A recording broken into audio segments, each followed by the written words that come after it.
Good afternoon, everybody, and we are coming to you live on the Gator Network from Paul R. Miller Stadium in Kane for the District 9 1A semifinal matchup between the number 5 seeded Keystone Panthers and the number 1 Port Allegany Gators. I'm Jeremy Morey. I'm joined here in the press box with my friend and colleague, Kerry Hoffer. Kerry, good to be with you again. Good to be with you. So, Kerry, as Yogi Berra said, this is deja vu all over again. Last year's semifinal matchup between these two teams right here at the same field. And we're back again. Actually, the same 4 teams that were in the semifinals in 2024 are back again. The other semifinal matchup between the Union AC Valley Falcon Knights and the Red Bank Valley Bulldogs happening at 1 o'clock down in Brookville, same time as our game. So the Keystone Panthers come into this game at 6-5. They were 5-5 in the regular season. They've scored 458 points. They're averaging 41.6 a game, and they've only given up 149 this year. That's 17.6 a game. They have wins against Brookville, Kane, Montauk, Bucktail, and Coudersport. Their average margin of victory is 27.5 points. Their losses came to Central Clarion, Union AC Valley, Brockway, Ridgeway, and Red Bank. Their average margin of loss is only 5.8. Last week, in the district quarterfinals, they were here in Kane. They beat the Wolves 56-7. Actually led the Wolves 28-0 at halftime with 3 scores in the second quarter. Quarterback Dom Corsetti had 165 yards rushing, 3 touchdowns, was only 5 for 8 passing for 81 yards and a touchdown. Jacob Henry added a touchdown, and L.J. Rankin had 2 touchdowns. Obviously, their big guy out this year, or he played 6 games, was injured, is Eli Nellis. Picking up the slack for Nellis is Joey Spence, Landon Money, L.J. Rankin, and Kaiden Carnahan. They have combined to rush for 681 yards and 10 touchdowns. So on the offensive side of the ball, the players to watch really is number 1, Dom Corsetti. Passing the ball, he is 78 for 157, 1,040 yards, 14 touchdowns, only 4 picks. He also runs the ball very effectively, 160 carries, 1,465 yards, and 25 touchdowns. He accounts for over 2,500 yards of total offense just by himself. Number 3, Jacob Henry, 37 carries for 343 yards, 7 touchdowns, also on the outside, 21 receptions for 257 yards, and 2 touchdowns. Now, here's Eli Nellis, hasn't played since week 6. He is the third leading offensive output for the Panthers. He had 58 carries for 421 yards, 3 TDs, 19 receptions for 291 yards, also 3 touchdowns out today. Defensively, the Panthers have racked up 14 sacks. That's split between 10 players. So as we were talking with Coach Lowry and Coach Saltzman earlier this week on Coach's Corners, it really could be anybody on the field. 10 picks for the Panthers. Corsetti leads the way with 3, Nellis with 2, and they also have 14 fumble recoveries, and that's split between 11 different players, so everybody on the defense. Number 4, James Rankin leads the team with 89 tackles. Jacob Henry at 80, and Joey Spence with 77. So Port Allegany comes in 10-0 on the season, averaging 50.1 points per game. Last week against Brockway, Brennan Philhart was 4 for 11, 78 yards, 2 interceptions. Rushing-wise, Aiden Bliss, 29 carries for 266 yards and 5 touchdowns, went over 7,000 on his career. Receiving-wise, Kellen Vayu, 2 receptions for 53 yards. Nick Wilfong, 2 receptions for 25 yards. Defensively, Aiden Bliss led the Gators with 12 tackles. Julian Capel with 9 tackles. Isaac Postwaite with 7 tackles. Liam Hoffer had his team-leading 3rd interception, and Jared Funk also added an interception. On the season offensively, Brennan Philhart, 68 for 101, 1,132 yards, 12 touchdowns, and 4 interceptions on the season. Aiden Bliss, 188 carries for 1,935 yards, 65 away from 2,000, 28 touchdowns on the season, a 10.3-yard average. He's gone over 100 in all 10 games, also has 3 receiving touchdowns. He's 7th in the state of Pennsylvania in rushing yards, 5th in the state of Pennsylvania in total touchdowns with 33. Kellen Vayu, 57 carries for 463 yards, 8 touchdowns, an 8.1-yard average, 27 receptions for 529 yards, 9 receiving touchdowns, 1,244 all-purpose yards, and 20 total touchdowns. I think that's one of the things that kind of goes under the radar with this team. Mm-hmm. Nick Wilfong, 30 receptions for 503 yards, 4 touchdowns. Defensively for the Gators, led by Julian Capel with 71 tackles, Aiden Bliss with 67, Isaac Postwaite with 62, Aiden Bachman with 45, Gavin Moses with 41. The Gators have 10 interceptions on the season. Liam Hoffer with 3, Nick Wilfong with 2, Brennan Philhart with 1, Jared Funk, Julian Capel, and Valen McFall all with 1. Team sacks, 26 on the season. Isaac Postlewaite comes in with 10.5 sacks. Gavin Moses with 4. Ethan Tarbox with 2.5. Aiden Bachman with 2. And all with 1. Julian Capel, Nick Wilfong, Ryan Carlson, Chase Boyd, Bryce Vezinen, Patrick McMahon, and Braden Babcock. Fumble recoveries on the season, 10. Isaac Postlewaite with 3. And then all with 1, Nick Wilfong, Aiden Bliss, Aiden Bachman, Christian Reed, Bryce Vezinen, Brody O'Rourke, and Gavin Moses. So, Kerry, I think this is the 5th year in a row that the Keystone Panthers and Port Allegany Gators have met in the playoffs. 0-4 are the Panthers against the Gators here in the playoffs. Gators obviously looking to get back to that district championship game. We'll face the winner of Union and Red Bank. But, there was an article you sent me earlier in the week on Explore Sports about how Keystone is really looking to break the curse. 4 straight losses in the playoffs. They lost to us up at home last year. So could this be the year? And obviously this is one of the teams that we talked about last year to look forward to. And although they came in, 5-5 regular season, this is a very good team. Their biggest loss was against Central Clarion, and that was only 18 points. 2 of their losses were by 1 point.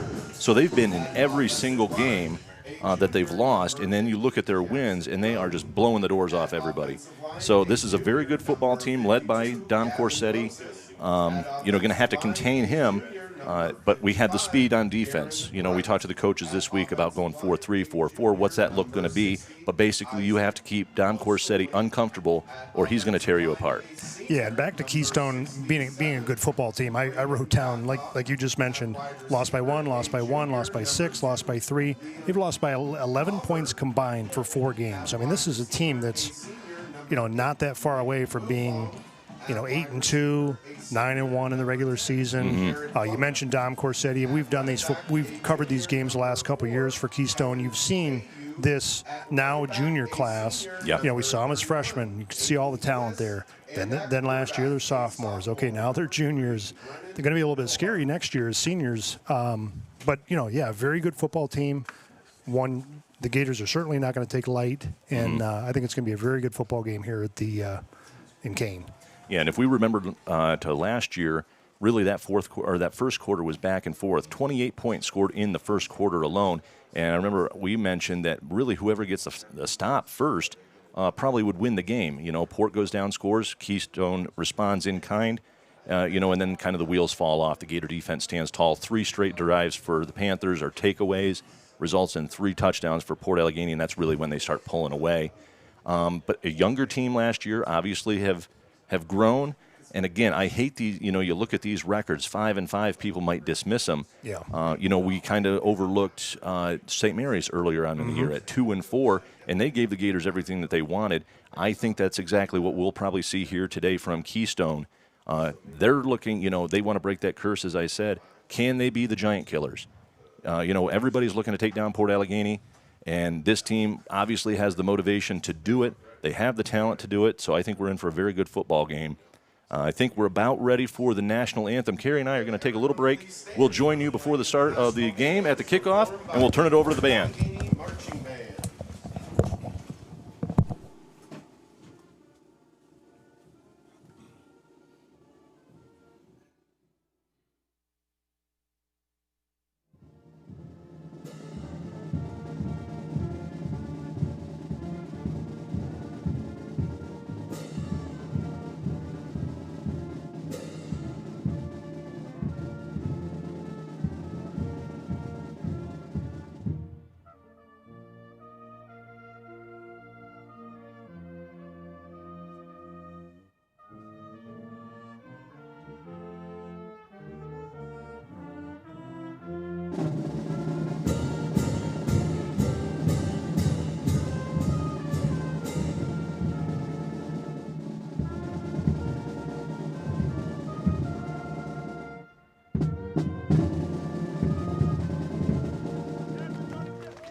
Thank you, Port Allegany Gators Marching Band.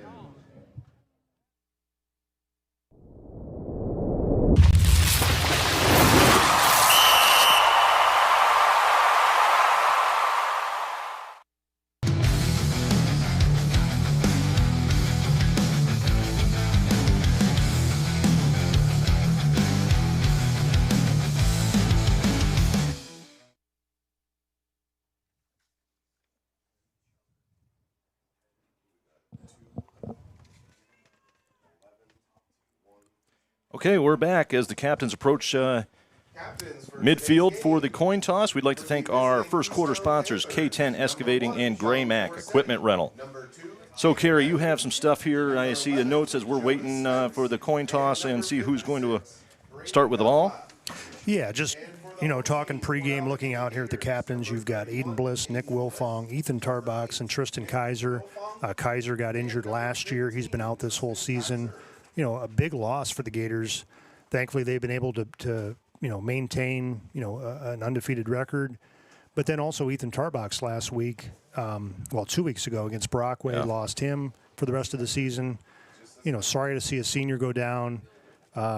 He's had a great career. He's a great human being. We wish him the best of luck in track. He was 10th in the state in discus. So just sorry to see him go.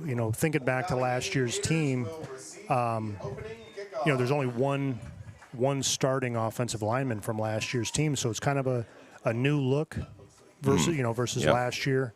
And I think the key for the Gators is to try to get started early. Looks like they're going to receive. Started slow a couple games, but haven't played in 16 days. So I think if they can get started here early, I think that's going to set the tone for the whole game. Right. So that's always the question: do you want the week off, to rest up, or does that kind of put a little bit of rust on? You got to shake that off coming out, and then it's the playoffs. So obviously it's time to go. So it will be Bliss and Wilfong back deep for Port Allegany to receive. And kicking for Keystone looks like number 21, Bryce Mount. And we are underway in Kane for the semifinal matchup. It will be taken by Vayu out across the 30 to the 35, and he'll be wrapped up there by number 4, James Rankin. At about the 36-yard line, that's where the Gator offense will start. So our Gator Network crew today is our technical director and producer, Jason Okerlund, cameraman, Daniel Morey. Our on-field camera is Dave Bartlett. And running the scoreboard and the clock is Jeremy Bernard. So it'll be 1st and 10 for the Gators from the 37.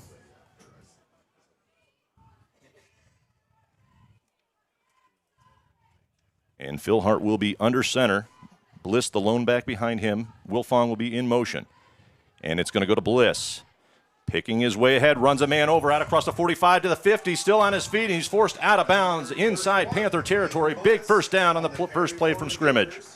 Yeah, you saw a little bit of everything on this, a little jump cut, a bulldoze, and just fighting for, 15 yards or so. Yeah, we'll have to watch where they marked him out. It was at the 37.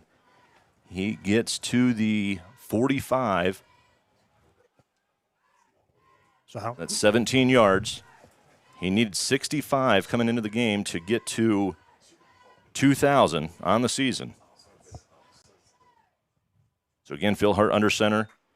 It's going to go to Bliss. He's going to come near us, stutter steps, and gets out to the 43-yard line where he's taken down by number 1, Dom Corsetti. It'll be a gain of 3, so a 2nd and 7 coming up here for the Gators. We'll see Bliss come off. And Capel coming on for him. Kind of a low tackle there made by Corsetti to trip Bliss up. So hopefully he just has to work something out there. Yeah, down on his knees here on the sideline trying to get stretched out or address whatever's happening. So now in for him. We'll have a trips formation on the high side bunched. And a flag comes in. And that looks like it's, well, they're motioning for delay of game, but I wonder if Binkowski's going to try getting the timeout in first. And a timeout was taken by Coach Binkowski before the delay of game with 10:57 to go here in the first quarter, sponsored by Gray Mac Equipment Rental and K10 Excavating. Yeah, so we'll have to keep an eye on here on Bliss to see if he comes back in. Working with Mrs. Lowry to try to get back. Yeah, obviously a concern. Hopefully nothing too serious. His helmet is off, but obviously this Gator offense takes a completely different look without number 31 in there.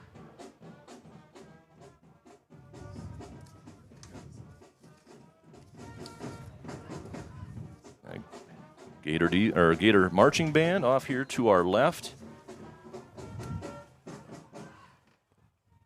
Pretty good crowd in attendance down here in Kane. We'll see some motion from Vayu. It will go to him. He will be wrapped up by Corsetti. Maybe a gain of 1. And maybe not. No gain. 3rd and 7 coming up for Port. And we'll see Bliss back on the field as Capel comes off.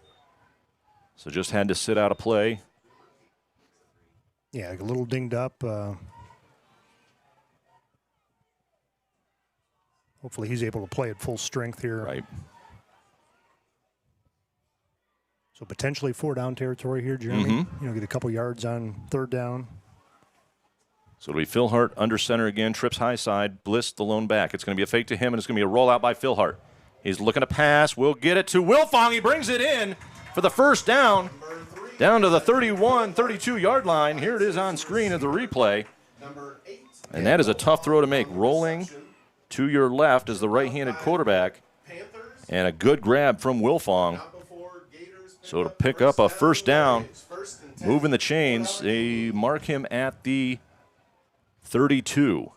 Yeah, great pitch and catch there by Phil Hart and Wilfong. Not a tough play or not an easy play. So. So now Phil Hart will be under center again. And this one will go to Bliss. He's going to pick in his way up through the middle, cutting to the outside, and he's brought down by Dom Corsetti at the 25-yard line. So a gain of 8. Yeah, great job by Bliss to see that opening, change direction on a dime and cut back to the left there. How many yards was that? I think that was 7. So he's up to... So I think we're like 28 roughly.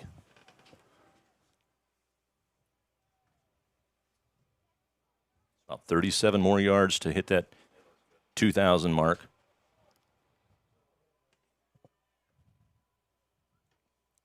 Two receivers each side now for Port. It's going to go to Bliss again, heading to the outside, picks up the 1st down out across the 20, and he is dragged down by number 4, James Rankin of the Panthers, and another 1st down for Port. So moving the ball very effectively here, Kerry. I don't think a single negative play yet. Yeah, the Gators looking pretty good so far. Hopefully they can, punch it in here. Get some positive momentum going here. Good downfield blocking by the line. So now we'll see an I formation initially with Vayu as a fullback. And it will go to Bliss again, and he is stood up. Number 11 leading the way there. That is Joey Spence. No gain. So a 2nd and 10 coming up. Corsetti in on that tackle as well. He's been all over the place defensively so far. Yeah, and good job by Corsetti, quarterback of the team here, and making a lot of tackles on defense. So now a real tight formation for the Gators. A little bit of motion here from Vayu. It's going to go to Bliss. He's going to follow his blockers out across the 15 to the 10, heading towards the end zone. Stutter steps and knocked out of bounds by Corsetti at the 1-yard line. 1st and goal for the Gators. Yeah, good blocking downfield. Funk. Vayu loses his footing, but Corsetti knocks him out of bounds. And they're inside the 1 now, 1st and goal. So he's at 52. He needs 13 more. I think. Unofficial. Unofficial. So now Phil Hart out of the shotgun. Now Bliss will go under center. A little bit of tush-push formation. Does he get in? And we will wait for the signal. And does not look like he got in. Big stop there by the Panthers, led by number 75, Everett Fulton. So it'll be 2nd and goal. 7:20 to go here in the 1st quarter of this District 9 1A semifinal matchup. Rematch of last year. Yeah, Fulton, a big run stopper there. The Gators are certainly going to have to account for him. So now an I formation. This one is going to go to Bliss. He's met in the backfield. He falls ahead. Does he get in? He's in. Touchdown, Port Allegany. Aiden Bliss punches it in for the first score of the game. Gators on top 6-0 with 7:01 to go. Yeah, what a drive for Bliss to get a little dinged up there on the, I think it was the second play. Take a play or two off, come back. We just hope that he's able to, hopefully he's feeling okay. Yeah. So now Funk will be on for the extra point. Wilfong to hold. Funk will attempt the extra point for the Gators.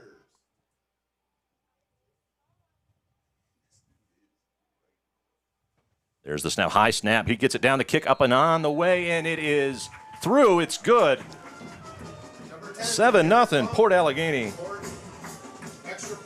So great drive, methodical, moving the ball, and on that touchdown run, Bliss was really met in the backfield. Yeah. And could have been stopped for a loss, but spins out of it, falls forward, like we've said he's done all year, his whole career. He falls forward, and ultimately gets the touchdown for Port to put them on top. So, I think here's an exciting part too. We get to see Don Corsetti in this Panther offense, and how they're going to handle, how the Gator defense is going to handle the dynamic offense that the Panthers bring in. Right. I mean, very happy with the way the Gators played offensively. I think the big question mark is how are they going to handle Corsetti?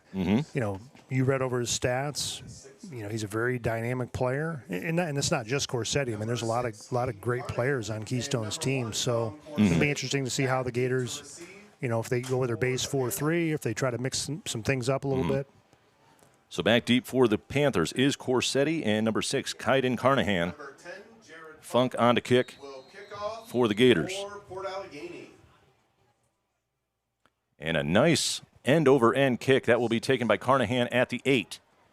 Out across there's a little bit of trickery. They get it to Corsetti, and he's wrapped up at the 21-yard line. Number 6, Kaiden Carnahan. Brennan Philhart on the tackle was not fooled. Reverses to number 1. A little bit of trickery there from the Panthers. Yeah, I like the play. I mean, you can kind of see it setting up. What are they going to do? Is this guy going to keep it? Is he going to flip it? I think, if you can get the ball in the hands of Corsetti, why not? But great open field tackle by Philhart to knock him down right there just past the 20. So officially at the 22-yard line, that's where the Panthers will start their opening drive. And we will see Corsetti out of the shotgun with Henry to his right. And it's going to be a quick pass out to Carnahan, and he is wrapped up by Capel. Fumble, falls on the ground. And Port Allegany picks it up. It'll be a turnover on the first play from scrimmage. And the Gators are in business. Is it? Watch this hit from, and just jars it loose. And Bliss comes up with a fumble recovery. Good hit there from Julian Capel. He's been doing it all year and knocks the ball free. Yeah, leads the Gators in tackles. We've mentioned all year long. Could potentially be the smallest guy on the defense, but leads the team in tackles.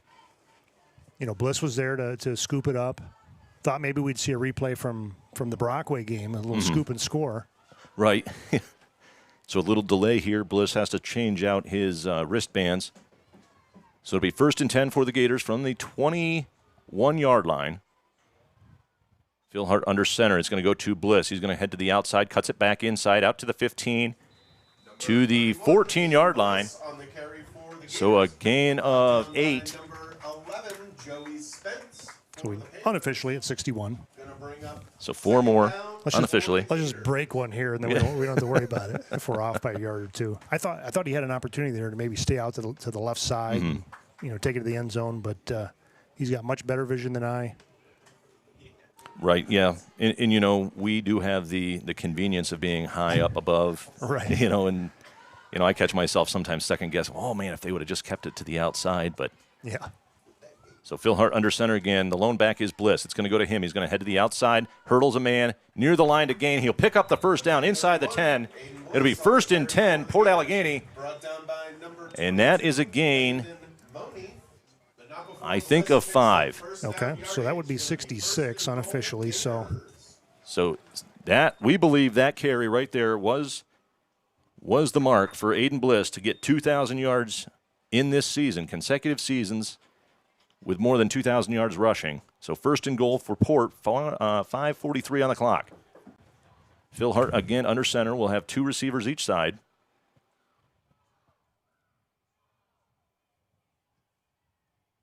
And this one's going to go to Bliss. He's up the middle. He is stood up and dropped. A gain of nothing led the way there. Number 11, Joey Spence. And in on that also was Jacob Henry, number 2. So they read that. Yeah, those are a couple names we've mentioned over the years multiple times. Spence, Henry, Corsetti, obviously. I'm watching this matchup. Offensively, Postaway and Fulton, 75 for. Looks like Fulton's on this side now. Yep. So again, Phil Hart under center. It's going to go to Bliss. And wrapped up, gain of maybe 1. So he's up to the 8, so a 3rd and goal. So that Panther defense kind of crashing down on Bliss's run. But you know, you focus on 31 too much. There's a lot of other weapons available, in the Gator arsenal. Yeah, this could be maybe a Wilfong slant or a Vayu out route, something like that.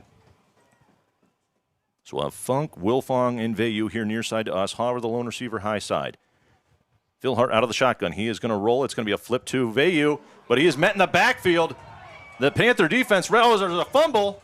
Or no fumble, sorry. Vayu just squirms his way out, but loses yardage all the way back to the 11-yard line. Rankin on the tackle for the Panthers, so it'll be a 4th and goal from the 15. Yeah, Rankin just did a great job on that backside to not chase. Has outside contain, doesn't go chasing down the field. Yeah, when I saw him get kind of bottled up there, I saw somebody coming around. I thought, oh boy, did he get it knocked out and somebody picked it up? No, obviously not. I just didn't see what I saw. So Phil Hart looking to pass. He'll get it over the middle. Touchdown, Gators! Connects with Kellen Vayu on a 4th and goal. Beautiful pass from Brennan Philhart. Gives the Gators a 2-score lead. Yeah, what a great play for the Gators. Coverage there by James Rankin, but Philhart able to sneak it into Vayu. 13-0 Gators in the K10 Excavating and Gray Mac Equipment Rental first quarter. Yeah, that was a big play for the Gators. Yeah. They got the turnover. Not the end of the world if you don't score there, but now you're up by 2 scores. You put a little bit more pressure on Keystone. So Funk on for the extra point. Snap, hold, kick on the way in. It hits the upright, no good. So it is 13-0 Gators. So they turn the turnover into points. Great start for the Gators. Yeah, it really is. Take the ball, opening drive, like you said, methodically work their way down the field, score. It was the first play? Yeah. Was that quick screen, a fumble, and then the opportunistic Gators to score there. On 4th down, that's not an easy play to, 4th and goal here from the 8 or the 9-yard line, and then to score. But great job, Bliss 1 on the board, Vayu 1 on the board. It's pretty good to have your number 2 touchdown guy. That's his 21st touchdown of the season. That's just incredible. When you look at the stats that the Gators have put together over the last few years, they really just are mind-blowing. Yeah. So Funk, go ahead. In the matchup I was talking about earlier, was Postaway and 75 there. Postaway blitzing off the corner, so that'll be an interesting matchup there. Contrast the styles. So it'll be the same 2 back. It'll be Carnahan and Corsetti. Good deep kick. That will be taken by Carnahan inside the 5. Out across the 15 to the 20, 25. He's got a hole. Out across the 40 to the 50. One man to beat. Does Funk get him? He does. All the way down to the 35-yard line. Deep inside Gator territory. A beautiful return from Kaiden Carnahan.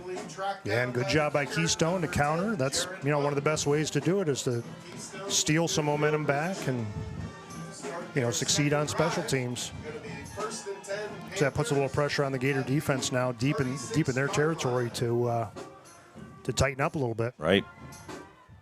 Boy, a lot of speed there from Carnahan to break it to the outside, and good downfield blocking on that kick team. So now we'll see the second drive for the Keystone Panthers. Corsetti is going to be out of the shotgun. He's going to have a little bit of motion here from Rankin. It's going to be a fake. It's Corsetti up the middle, and he's going to be bottled up, but a pickup. Fumble, ball's on the ground. And it is picked. Oh, they're going to rule him down. It was recovered by Keystone anyway. But they say he was down. It's going to be a gain of 3. Boy, I don't know. I think he was laying on top of a Gator. Too close to call, so can't fault the refs there. But gain of 2, 2nd and 8 coming up for Keystone. Yeah, and Capel was in there among others, laying the hit on Corsetti. Now Corsetti going to be out of the shotgun. Kind of a weird formation here for the Panthers. Corsetti going to roll to his right. Look at a pass. Dumps it off to Henry. And he picks up a first down before he is belted by Bliss. Out of bounds. They pick up the first down. Watch this hit at the end. Yeah, watch 2. He kind of just slips out. Right there he is. Little dump pass. Bachman wraps him up, and then Bliss just lays the lumber. That'll stop the clock, but 1st and 10. Ball is at the 23-yard line.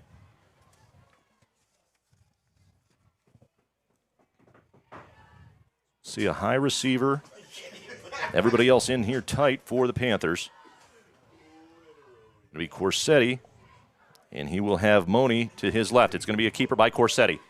Up the middle, bottled up by the whole Gator defense. Gets to the 21-yard line. Gain of 2. Yeah, great tackling by the Gators. 3-4 guys there. Not much trickery. Corsetti just kind of puts his head down and goes, and not saying it's going to be easy to tackle him, but right. But yeah, not a lot of misdirection yet. But Corsetti, a heck of a runner, 1,400 yards himself this year, and only a junior. So we will see Dom Corsetti again next year. So now we'll see Rankin in motion. It's going to be a fake. It's going to go to Corsetti. He picks up a few out to the 19. So a gain of 4. But boy, just a lot of gang tackling there for the Gators. There's no room for Corsetti to really work. Yeah, and good job by Corsetti. Gets popped, and then he's still, like you mentioned about Bliss falling forward. He falls forward for another couple yards. So a 3rd down and 6. They're inside the red zone. Corsetti alone in the backfield. He's looking to pass. He's going to have some pressure in his face by Skeet. He gets it away. It is complete to Rankin inside the 10, still fighting for more yards, down to about the 8. 1st down for Keystone. It'll be a 1st and goal. Boy, a heavy pressure there from Isaac Postawait. I think they might have got away with a hold. I thought so too. Yeah, and I was talking to you pregame. I was reading an article about Texas Tech. They talked about their defensive ends being velociraptors. And as I read it, I thought that kind of reminds me of Skeet Postawait. Oh, absolutely. Yeah, he is. Like a velociraptor coming off the edge there. So now Corsetti again. It will be Henry in motion. It's going to be a keeper around the outside by Corsetti. He's going to be tripped up by Wilfong. There's a fumble. And Port Allegany jumps on it. We'll see the ruling. Are they going to rule him down? Oh, they're going to say he was down. We'll see. Watch the replay here. Yep, that's a good call. Good call by the refs. Corsetti was down, but a little bit of – that's the 3rd time the ball's hit the turf. Yeah. For the Panthers, so obviously some ball control concerns. So 2nd and goal, ball at the 9. I don't think they're going to get another one off. So it looks like we'll head to the 2nd quarter. Well, there's still 10 seconds. They're coming back. Maybe they're going to try it. And they're going to try to get it off. Corsetti with Henry to his right. They do. He's going to roll to his right, looking to pass. Need some pressure. No pressure for Corsetti. Pressure. He's going to tuck it. Gets around, bowls his way. Touchdown, Keystone. Yeah, with no pressure, I mean, Corsetti's he's gonna pick you apart. Right. There's Gavin trying to fight through, gets a hand on him, and Corsetti just bowls his way in. So it is 13-6, and an extra point before we break for the 2nd quarter. On to kick here is number 15, Seth Slogenhop. He was kicking very well pregame down there on the field, hitting him from about 35 away. Snap, hold, kick, up, and it is good. 13-7 after 1 here in the District 9 semifinals in Kane. All right, so we're going to go back to 2021. Port Allegany and Keystone had played 3 times before that. Keystone had won the first 3 matchups. So back in 2021, in Port Allegany, Keystone defeated the Gators 36-30. They ended up rematching in the first round of the District 9 playoffs. Ball control was the key for the Gators as they controlled the clock 30 minutes and 57 seconds to Keystone's 17:03. Quarterback Drew Evans put the Gators on the board with a 3-yard touchdown run and also had one 1-yard touchdown run on a 4th and goal play on the final play of the half to make it 14-6 Gators. With only 1:15 left in the game, Keystone's Brett Wingard hit Xander McHenry with a 9-yard touchdown pass to cut the lead to 14-12. Keystone had to go for 2 to tie it up, but the 2-point conversion was no good. Keystone was forced to kick an onside kick, but Isaiah Wiley fielded the kick for the Gators to close out the game. Noah Archer had a game-high 97 yards rushing. Blaine Moses had 96 yards rushing. The Gators finished with 215 yards on the day and advanced to the District 9 semifinals against Red Bank Valley.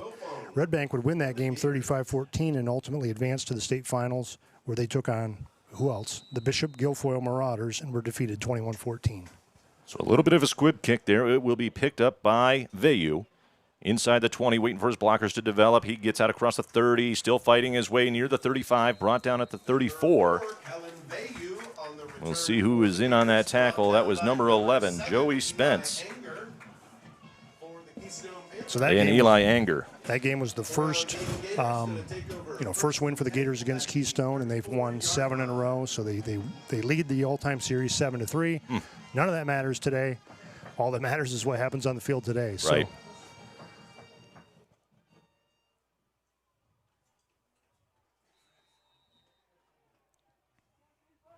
So the Gators come set.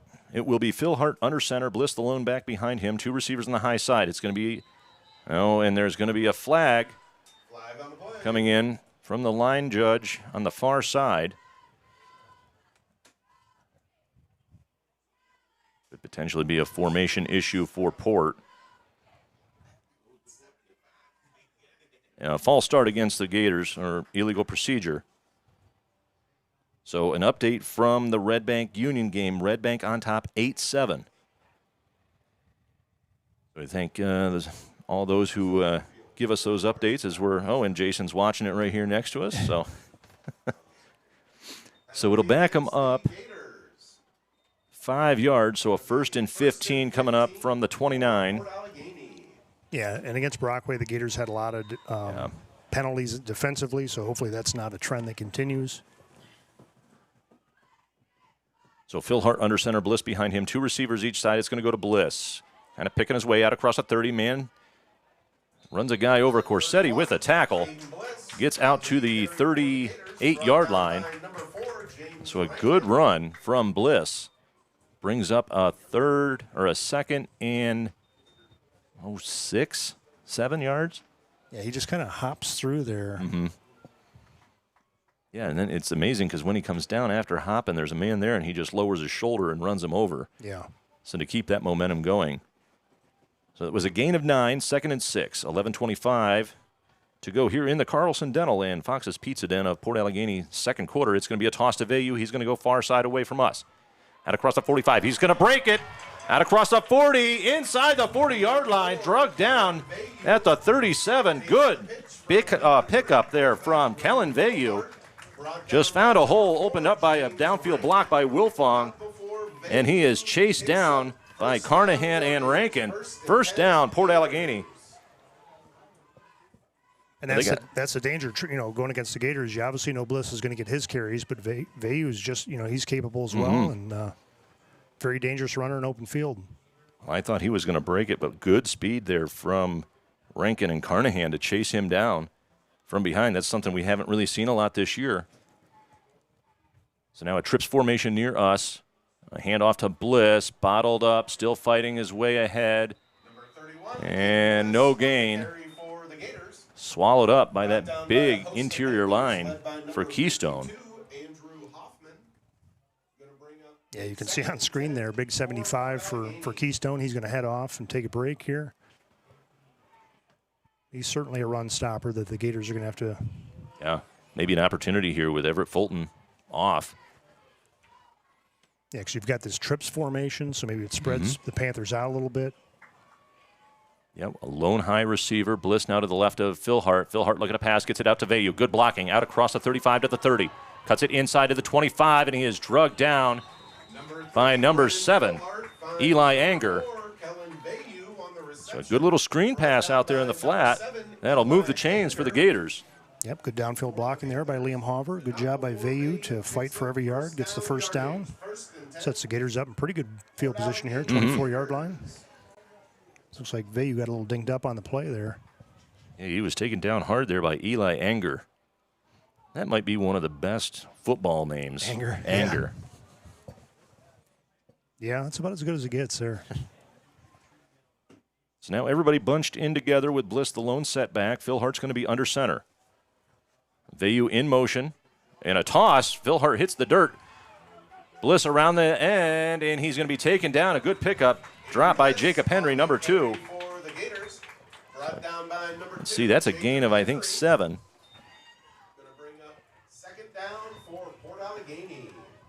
Yeah, gain of 7, so a 2nd and 3. Or 2nd and 4, probably really. Yeah, so it's good they're going to give Vayu a break and put Capel in. Yeah, he's a very effective runner as well. He's scored a touchdown this year. I think at home, maybe against Otto Eldred on homecoming day, he breaks one. Yeah. Heading towards the school. But it's 2nd and 4, 8:49 on the clock and counting. Bliss again, the lone setback. And it will go to him. Up the middle. Good room. He's going to head to the outside. Cuts it back and touchdown, Gators! Aiden Bliss busts it from 18 out. And if he wasn't at 2,000, he certainly is now. So congratulations to Aiden Bliss. Yeah, heck of a run there. We just sit back and admire. There's not much we can say. Yeah. We've seen it 110 times now. Wow. What an incredible career. Yeah. As the Gators extend the lead out to 2 scores again. And they just made the official announcement here on the PA. And the Gator faithful in attendance, giving him a round of applause, much due to Aiden Bliss. So the Gators lined up to go for 2 to extend this out to a 14-point lead. I would throw it here. Bliss, the quarterback, he's got Wilfong beside him. It's going to be it's a handoff up the middle, and they bottle him up before he can get in. So it's no good. 19-7 with 8:36 on the clock here in the opening half of the District 9 semifinals. Sponsored by Fox's Pizza Den and Carlson Dental, both of Port Allegany. Yeah, so we've mentioned Aiden Bliss's career highlights. He is currently the District 9 career rushing touchdown leader. He's got 110 and counting. He's trying to chase Nick Stewart of Kerwinsville, who has 7,324 yards. Bliss came in with 7,003. Unofficially have him at about 101. 122 touchdowns on his career. Just a phenomenal career. Wish it would never end, but right. With high school sports, that's the way it goes. Yep, all good things must come to an end. Yep. So I'd like to give another shout out here to our Gator Network crew. Daniel Morey standing right here in front of us to our right in the stands. Braving the cold, running camera. Dave Bartlett down on the sideline running the field cam. Our man in the booth here with us, Jason Okerlund, switching cameras, putting graphics up, doing it all. Our tech guy making sure everything's okay. And then, of course, Jeremy Bernard sitting out there next to Daniel running the scoreboard and the clock. So it takes a village, that's for sure. And the Gators doing the Gator Chomp. I talked to Dixie Gay earlier this year when I interviewed her at homecoming that this is one of those cheers that I always remember from our high school days, Carrie. And yep. Glad to see it revived. A good high end-over-end kick from Funk will bounce at the 19-yard line. Carnahan will have to chase it down. And he'll be wrapped up by Capel at the 25. So good coverage that time by the Gator kick team. And the Panthers will have to march 75 yards to pay dirt. Yeah, I was going to say, who else is going to make the tackle but Capel? But Capel and Phil Hart are on that side, and they've made a lot of special teams tackles this year. 25-yard line. Get your 50-50 tickets ready. So 8.5 to go here in the first half. Gators up by 2 scores on runs by Bliss and a pass to Vayu. So now we'll see the Panther offense for the 3rd time. First time was a turnover on the first play from scrimmage for them. And then scored right before the end of the first quarter on a Corsetti quarterback keeper to the far side away from us. Oh, there's a false start. That is going to be on number 7. I think that is Anger. Eli Anger got a little antsy there, so that'll back him up. So 1st and 15 now. I thought you were going to work like an anger pun in there somehow. I got to work it somehow, yeah. I was trying to think, like, what would be a better football name? Punisher or something? Anger's like, that's it. Well, Doug Archer had a list, didn't he, of the best football names. He had a list kind of going on. Well, I wish he always liked Jonah Gano from Smethport. Yep. He thought that was a good one. I mean, we obviously had Miska Young, Yuso Young. Those are two unique. So this is going to be a fake handoff. It's going to be Corsetti, and he's going to be taken down in the backfield great for a tackle. loss. See who that was. That looks like Liam Hoover brought him down in the backfield. Yeah, good job by the Gators. Jackson Young makes the first contact. Hoover does the rest. Good job. So a loss on the play of 5. 2nd and 20 now facing the Panthers. They like that misdirection stuff. Get you moving in one direction thinking he's going to hand it off, and Corsetti kind of busted around the other side, but good job by the Gator defense to stay home. So there's that matchup on the far side, Postawait and Fulton. So a 5 receiver set for the Panthers. Corsetti looking to pass. He'll get it over the middle. It's knocked away by Bliss. Pass incomplete. Intended for Jacob Henry. Pass falls incomplete. And watch Bliss right here, middle of the screen. And just read the eyes of Corsetti. So 3rd and long now. Yeah, bigger opportunity here for the Gators. Get a stop, get the ball back. We haven't seen a punt yet. Nope. And credit to this Panther offensive line. Not a lot of pressure getting through to Corsetti, even with the 5 receiver set, which they will run here again. Trying to spread the Gators out. Rankin's going to be in motion. It's going to be a pass by Corsetti. There's that. Oh, he can't get him, but there was that pressure. Corsetti looking downfield, throws it. Oh, it is incomplete. And it falls in between 2 receivers there of Joey Spence and Jacob Henry. So it'll 4th and long, and we could potentially see the first punt of the game. But a flag down. That could be in the area of holding. Ineligible man downfield. It is declined. So I was reading a story. I put in my notes here. USC Northwestern. Oh, last night, yeah. Did you see that where they put a backup quarterback in, changed his number legally, and he threw a fake punt. Oh, did he? Because they thought it was the punter. Yeah. And then he comes in and throws a fake punt. So, and look who's the punter, you know. Right. Yeah. Corsetti. Corsetti on the punt. I think Bowling Green did that in a bowl game last year. But a pretty good punt from Corsetti. It is handled at the, it's not. He drops it. Vayu resets, trying to pick his way ahead. Not a lot there. Boy, good coverage. And they'll start at midfield, but it hit Vayu in the hands and couldn't quite hang on to the punt. And you can see the frustration in himself. Yeah, I thought he had an opportunity still, even after dropping it, picking it up, just take off this way. I thought things were setting up. But, hey, the Gators will take it at the 50-yard line, heck yeah. up 2 scores. Yeah, see if they can move the ball as they've been able to so far today.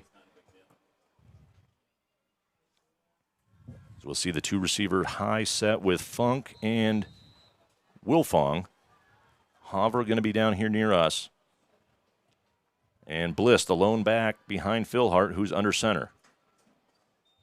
And it's going to be a fake. Philhart looking to pass. He's got Will. Oh, it's dropped by Vayu. I thought it was going to Wilfong, but kind of Vayu and Wilfong running the same crossing route. Yeah, I don't know if that's designed to have one guy shallow, one guy a little bit deeper, to kind of have 2 guys in Philhart's field of vision. When I saw him coming across, I thought it was Wilfong going the whole, it was there. Yeah, don't abandon that play. No. Put a little star by that play and go back to it. So now we'll see Vayu coming off and Capel coming on. 2nd and 10 with 7:24 on the clock. So 2 receivers on the high side, 1 here near us. And this one's going to go to Bliss. Making men miss, still on his feet, out across the 40 before he is drugged down. I think that's going to be a first down. It is a first down. Tackle made by number 11, Joey Spence.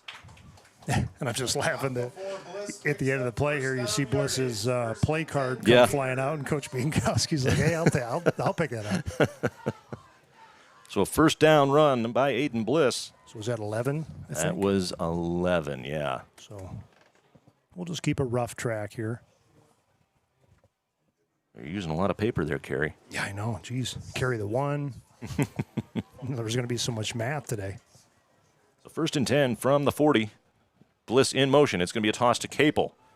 And he's going to head to the outside, try to get the edge. Cuts it back up inside. And still on his feet, out across the 35-yard line. So a gain of 6. Yeah, good fight by Capel. Good job by the Gators blocking downfield. I didn't see who had all the blocks there, but hey, first down, get 5 yards, you'll take that. Heck yeah, 2nd and 5 coming up. Capel comes off, and Veyu is back on. And we will see him as the lone setback behind Phil Hart.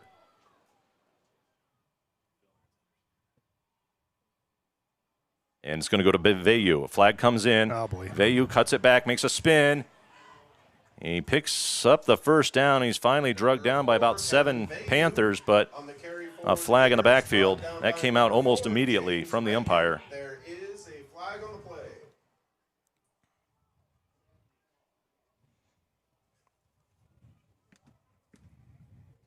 Illegal chop block against the Gators. So that'll back him up on the good run from Veyu. Yeah, when a flag comes out that quick, you're pretty sure that's going to be on the offensive line. That should back him up, I think, about 15. So they're all the way back to midfield where they started this drive. Yeah. Facing a 2nd and 20. Well, I think if you approach it as 4-down territory, Yeah. Let's not, that's, 5 yards a play. So, well, I guess it's 2nd down already, so. We'll throw a 10 in there somewhere. Yeah. So the Gators come set. Bliss behind Phil Hart, under center, kind of a bunch formation. This is going to be a fake. It's going to be a pass by Phil Hart. He's going to have to roll. Throws one deep, wide open. Hoover just overthrows him. Hoover was streaking down the field wide open, but a lot of pressure in the face of Brennan Philhart. And watch Corsetti off the edge here, just chasing him. He gets rid of it just in time. Yep, just out of reach. Just out of reach. It was there. Hey, there's another one to put an asterisk by to probably come back to. Yeah. Yeah, if you give Phil Hart just a half second or a second more time to set his feet, I think he makes that pass. Yeah, I think you're right. Just to put that, just that close, but Corsetti was bearing down on him quickly. So looks like, who's in the backfield here? Is that Wilfong?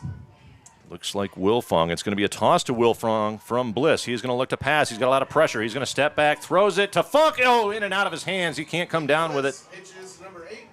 So a pretty decent pass right near the sideline to Funk. So it'll be 4th and 20 now. So a promising drive. Backed up by that illegal chop block. Yeah. Puts the Gators probably in a punting situation here. Yeah, penalties are just a drive killer to go from Veyu getting the first down to, oh, no, that's not going to happen. We're going to bring you back 15 yards. Just takes you off your game plan. So it is going to be a punt. We will have Corsetti back for Keystone, and Veyu will be handling the punting duties for Port Allegany. And as I've said week after week, don't punt it right to the guy. And he will get it. Oh, it's blocked! It is blocked by Rankin, and it'll roll out of bounds at the 34-yard line. So just a little too long, he held it. Comes off the edge there. There's no one there to block him. Just waiting a little too long, and yep. There's nobody there to block him. And we saw that down in Brockway 2 weeks ago. Just reversed. So the Panthers in business. Deep in Gator territory. They will start at the 34-yard line with 5:51 on the clock.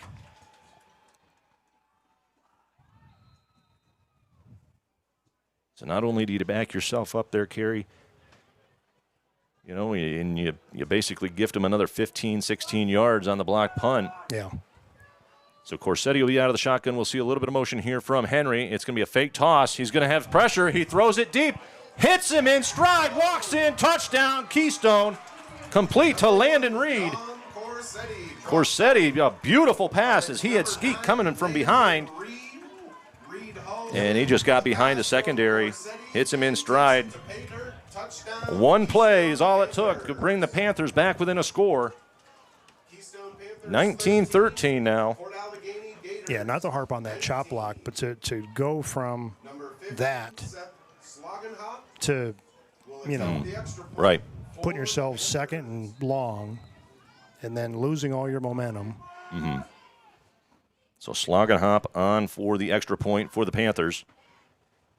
There's the snap, hold, put down, kick is blocked. So 2 special teams blocks, 1 from each team, keeps the lead at 6. See who gets through here. Gavin Moses. Blocks the extra point for the Gators. Good job from Gav to get through that line, get his big mitts up in the air. Pitch and catch touchdown gives us So the 19-13, we got a game here, folks. Yeah. Yeah, we really do. You know, have to go back to the drawing board on that punt to send Bliss in motion and then leave that whole side open. Yeah. Well, and they were set up in a formation that kind of, I think, allowed itself to be a passing situation or, you know, a fake Aussie kick around the far side. They had 3 receivers on the high side. Yeah. Not a typical punt formation that you see. But unfortunately, you know, you had, I think, Rankin coming around the end untouched. And just that slight delay looking downfield to see if something was open, that did it. So on to do the kickoff duties is number 21, Bryce Mount. And back to receive is Wilfong and Bliss. Mount will kick off for Keystone. Aiden Bliss back deep. A left-footed kicker there, a little flop shot in. It is going to roll out of bounds, an illegal procedure. Jeez, don't slide in the guy's leg like that. And number 10 there, Jimmy Sprague tried to stop it from going out of bounds.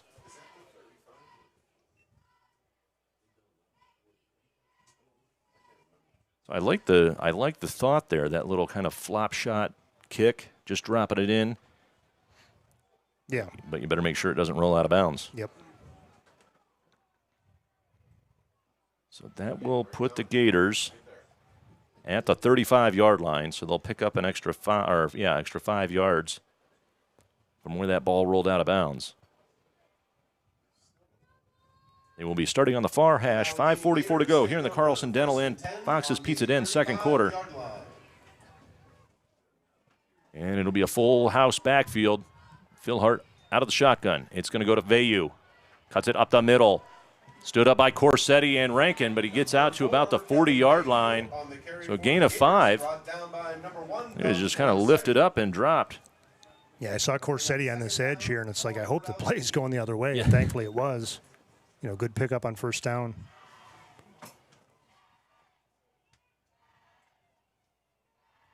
So 2nd and 5 now facing the Gators. We'll have 2 receivers near us, Hauver and Wilfong. Funk alone on the high side. AU kind of in that off-end slot position.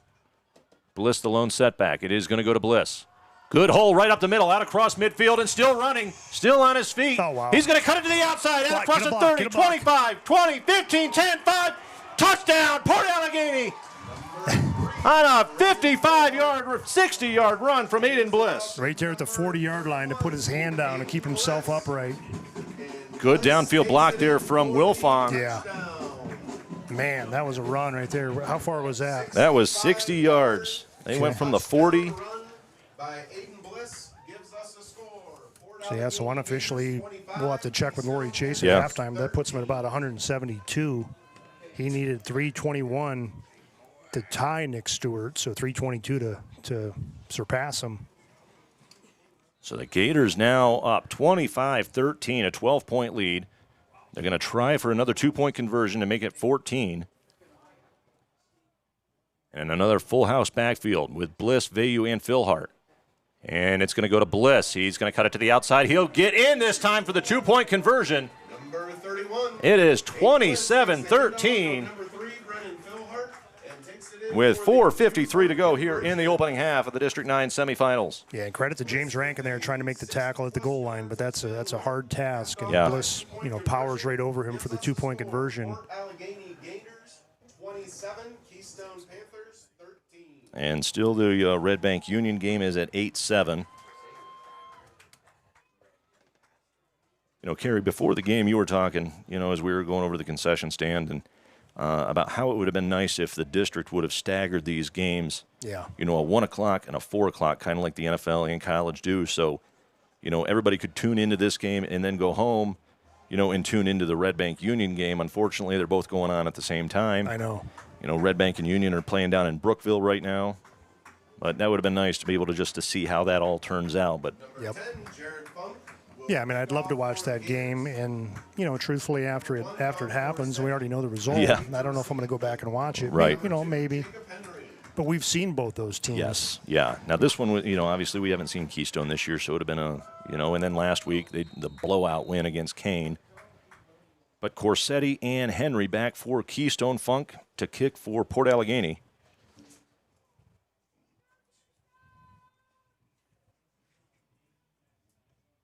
And a good high end-over-end kick. It will go to Henry inside the 5. He's out across the 10 to the 15, 20. Heads to the outside, and he's tripped up at the 25-yard line. To see who got him there. I think Wilfong was in the area. Yeah, that's what I was going to say. Maybe Wilfong. Going to bring up 1st and 10 for Keystone. So they will start 1st and 10 at the 25-yard line. Yeah, so not make or break either way for either team, but this would be huge for the Gators to get a stop. This would be huge for Keystone to counter back and show that they can hang Right. with the Gators.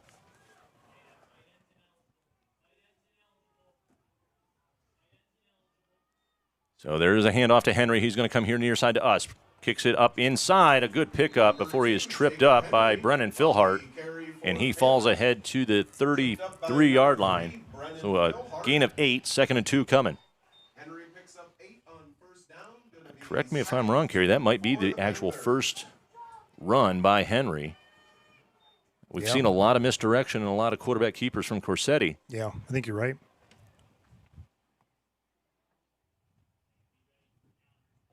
So it'll be a shotgun formation.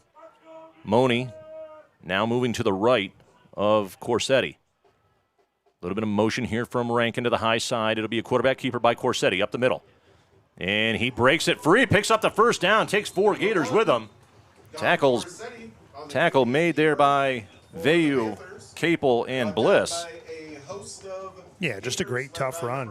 Good job by Corsetti. Fights his way through for the first down, drags a couple guys. Even when you know it's coming, Yeah. it's kind of like Bliss. I mean, you're pretty sure he's going to get it most of the time, and we see big plays, and Corsetti's going to run it a lot. And Coach Saltzman, earlier this week spoke very highly of Dom Corsetti as such a dynamic player in the district, and he is showing it here today. Rankin in motion. It is going to go to Rankin. He's going to go to the far side, try to cut the edge. He does. He stays on his feet, and he's tripped up by Philhart before he can get to midfield. I think he's going to be down at about the 49-yard line, so a good pickup there from James Rankin. And the clock is now below 3.5. Yeah, and I'll tell you what, I don't know if we'll replay it or not, but Gavin Moses does a good job fighting off 2 blocks to string that play out to give the defense even a chance to, to minimize the damage there. So 2nd and 5 now from the 49 for Keystone. Corsetti again out of the shotgun. A little bit of motion here from Henry. It'll be a rollout pass by Corsetti. Oh, he's getting help. Oh, as a hold. I cannot believe there's no flag. There it comes in Wow. finally. Free play for the Gators. They complete it downfield. And a tackle made by Capel. I wasn't sure that flag was coming out. It came out so late. But he was basically pulling the jersey completely off him. And a hold, so that all for naught for Keystone. That'll back him up 10. So 2nd and 15 coming up. And we try not to say too much about the refs. I think there was only 1.5 games where there were some things that we couldn't let go, but glad to see the flag come out there and make the right call. So. Yeah, I think you're mentioning the Brookville game, Kerry. Yeah, that was a little sloppy.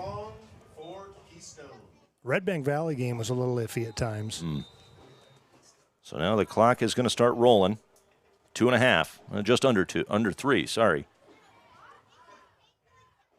2nd and 15. Corsetti's going to be out of the shotgun. 4-man front for the Gators. Motion by Henry. And it's going to go to Rankin. And he's taken down in the backfield by Isaac Postlethwaite. James Rankin. Little misdirection there from the Panthers. Skeet stays home and takes him down. Yeah, just like you said, he stays home there. I think the tendency is to chase down the line of scrimmage, but as a defensive end, he stays home. Little misdirection, like the play.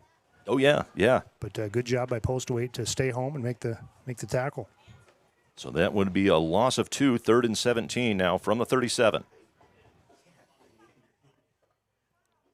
Now we'll see kind of that 5-receiver set again from Keystone. Corsetti, look at a pass. He's going to have some pressure. Oh, boy, another hole, but they get away with it. He's going to throw it downfield over the head of Jacob Henry. Incomplete, no flag. Henry looking for a flag downfield. Were you watching Postaway? I was watching him until the throw. You saw what I saw. So an overthrow from Corsetti. He had Skeet Postaway chasing after him, so a 4th and long now. Corsetti is going to set up to punt, and we'll have Veyu back for Port. Yeah, with Corsetti as your punter, the Gators have to be very, very cautious. I don't care if it's 4th and 17 or not. You have to rush. Just be cautious that he could pull it down and go with it. Right, because they kind of have mimic Port Allegany here, that 4-receiver set. But he will get the kick off, and Veyu will track it down inside the 25. Out across the 30 to 35. Still on his feet, heading to the outside, and he is drugged down by James Rankin at the 37-yard line. So 1:47 to go here in the opening half. Gators have one more chance to punch it in with a 14-point lead. Yeah, so good job by the Gators there to get the stop. Up 2 scores. Love to tack another one on. Don't have to, but would love to. Minute 47. They have timeouts on this scoreboard. So in Kane, they have this. They have a scoreboard, but we talked to the public address announcer earlier, and they are erecting a new scoreboard. So that'll be cool to see. So Phil Hart will be under center. It is going to be reverse to Veyu out around the outside. Cuts it out near midfield. He'll pick up the first down. And it'll stop the clock at 1:37. Corsetti and Henry in on the tackle. It's going to be a first down. Move the chains. Gators don't have to hurry per se, but just kind of. Well, yeah, and still sitting there with 2 timeouts. Keep things moving. Just be methodical. Use the sidelines as your friend. I kind of like this formation. It takes Corsetti into coverage. And a flag, and we'll see. I don't know if they're going to get the jump by Keystone. This is what plagued Port 2 weeks ago in Brockway. So the Gators have Hauver and Wilfong here, which forces Keystone to put Corsetti on Wilfong. I like that. So it was an offsides by Keystone. Gives the Gators free 5 yards. It'll be 1st and 5. But now a trips formation, so that brings another guy over. It'll be Hauver, Veyu, and Wilfong near us. Funk on the high side. Bliss to the left of Phil Hart, who's out of the shotgun. It's going to be a screen pass again. Gets it out here to Veyu. Slips a tackle, makes a man miss. Still on his feet, still running out across the 35. Down near the 30 before he is drugged down. A huge pickup by Port Allegany. James Rankin on the tackle. Watch Rankin. He gets juked, still comes back, fights through to make the tackle. Great effort by number 4 for Keystone, James Rankin. Yeah. And a timeout taken by Coach Binkowski. I was thinking back. I did the 2023 Red Bank Valley game with Doug Archer at home, and he talked about Nick Wilfong being a slippery red squirrel, and that Veyu was very slippery red squirrel-esque on that play. Yeah, he made a lot of men miss, and he has done that all year. I mean, he can slip through a keyhole, it seems, and just kind of stay on his feet. Great balance from Kellen, and a huge pickup. So the Gators in business at the 30-yard line with still 1:11 on the clock plenty before of time. halftime. Keystone obviously gets the ball, to start the third quarter, but we'd like to tack another one on, kind of an insurance policy. I was talking to the coaches there this week, and I asked them about the slow starts that we've seen here the last few weeks, and really it's a testament to everybody else in the district throwing the kitchen sink at us, and showing a lot of things that they have not shown all year, and it takes a little bit, for the coaching staff to kind of realize what's happening, to show the kids, hey, this is where the blitz is coming from. You do this, and it busted open. So kind of not really the case here today. 27 first-half points so far. And this is going to go to Bliss. He's going to come here near us, out across the 20, still on his feet, dragging a Panther. That is James Rankin. And he's out at the 14-yard line. So another first down for Port Allegany. Another 15-yard gain there from Bliss. So what do we get him at, Kerry, unofficially? I've got him at like 188. So we'll have to check with Lori Chase, Brian Hagberg from YDL Sports Network down there, keeping track of things. Boy, it'd be nice to win the game and have Bliss get all 321 plus and we'll not worry about it. Right. So now 2 receivers each side. Bliss in the backfield. It is going to be another handoff to Bliss. He's going to go up the middle. He is bottled up. And leading the way there is number 10, Jimmy Sprague. So what's that, maybe 2? Yeah, I would say maybe 2. I think you could hit Wilfong on a slant or something. Yeah. Well, Corsetti's on him, so. Well, I think the opportunity is there to throw the ball.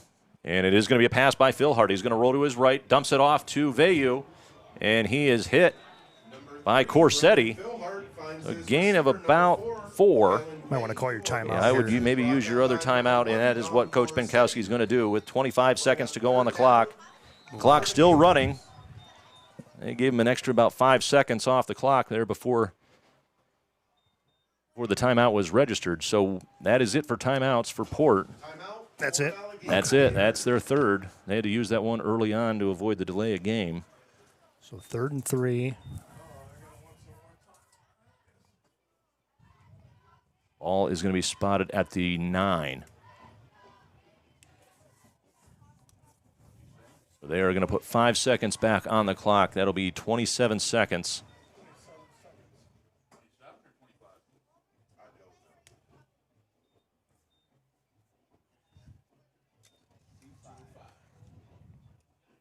Oh, they put 3 seconds back on. It's at 25 seconds. Well, while we have a break here, I read a great story, speaking to Brian Hagberg and YDL.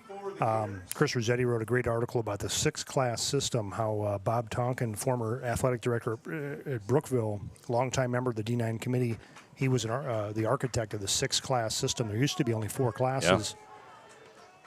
I think it's made things a lot more fair, more opportunities. So it'll have to be, a sideline shot here. It's going to be to Bliss, right up the middle. Cuts it to the outside. He walks in. Touchdown, Gators. Takes 6 seconds off the clock. And another one for Aiden Bliss as the lead extends out to 20.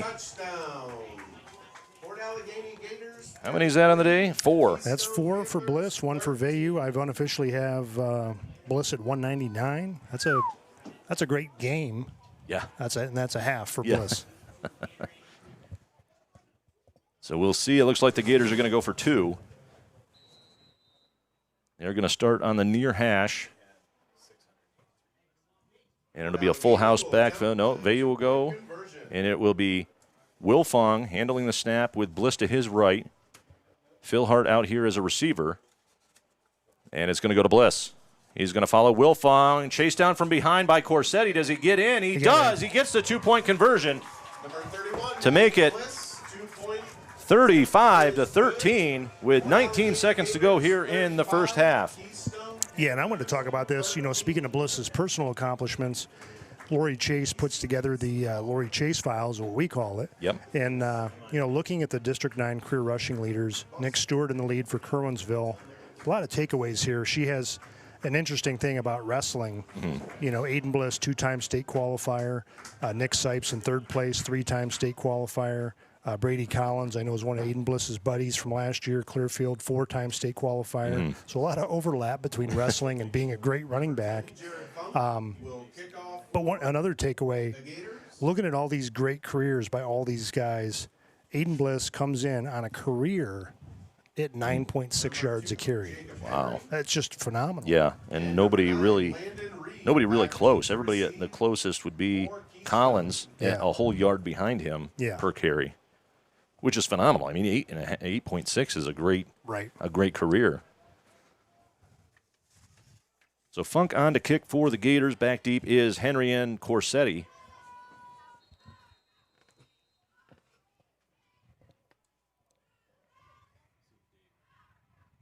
And a squib kick down the middle. It will be handled there by number 7. He gets out to about the 36, 37. That is Eli Anger. Hover on the tackle for the Gators. At 14 seconds to go. Yeah, well, what to think at halftime, the great Port Allegany running backs over the years, how many were wrestlers, how many were basketball players. It'd be an interesting, I'll obviously give it some thought. I'm going to say that I would be willing to bet the vast, vast majority are wrestlers. Yeah. I think a lot of your basketball players are receivers, quarterbacks. Well, although, you know, our quarterback's a wrestler. So yeah. You know, the one that comes to mind is Claude Haskins. Yeah, he was class the of one 04. He was a basketball player. Yep. 1,000-point scorer. So Corsetti will be out of the shotgun. They'll have 4 receivers. Corsetti looking to pass. He's going to have all kinds of pressure in his face, and he completes it, but he falls down. That is number 11, Joey Spence, and the turf monster reached up and grabbed him. I think that's going to bring it to a close, and it is official. The first half is in the books. Port Allegany on top big, 35-13 over the Keystone Panthers. So, Kerry, the first half, a little bit of throwing, a lot of bliss. Yeah. And just nothing that really the Panthers have been able to overcome. Yeah, I think the Gators set the tone there on the first drive. You used the word methodical. I think that's great. They just, 4 yards, 5 yards, 6 yards, and just kind of marched their way down. Got in the end zone, set the tone. They haven't played in 16 days. We thought, is there going to be a layover? Is it going to been a couple games in a row there where they started slow? Coming into the half, going into the half, I think the Gators coaching staff's got to be like, hey, we took some good shots there from Keystone. Yep. And we're up by 22 points on a really, really good team. Obviously can't rest on your laurels, have to close the game out. Yep. But a lot to be happy for as a Gator fan. I agree. So we're going to pause here as the Marching Panther Band is going to come across. This halftime is sponsored by Moe's of West Mill Street, Eddie's on Main, PLD Masonry and Concrete, and Pine Valley Landscaping.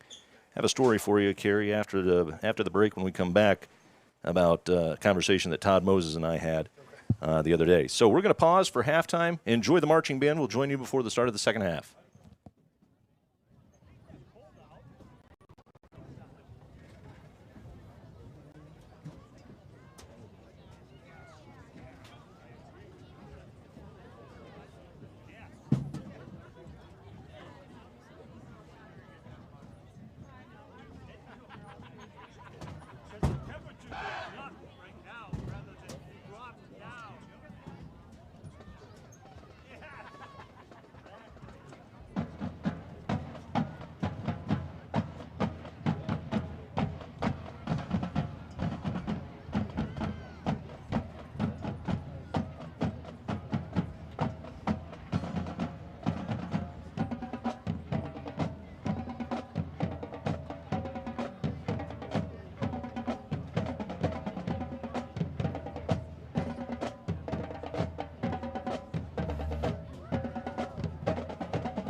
Put your hands together for the Keystone Panther Marching Band.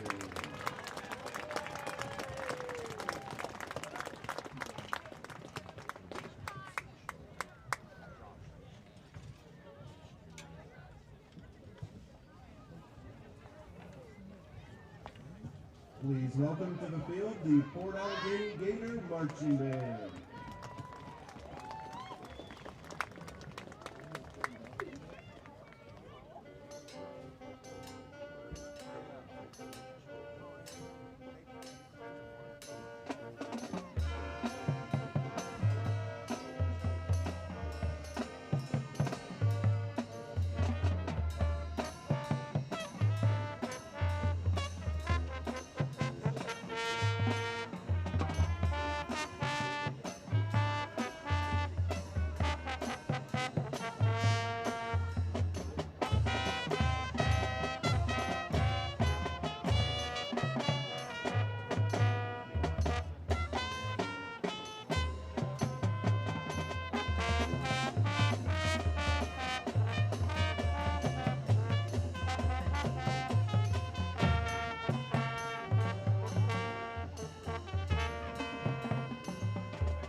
Put your hands together for the Port Allegany Gator Marching Band.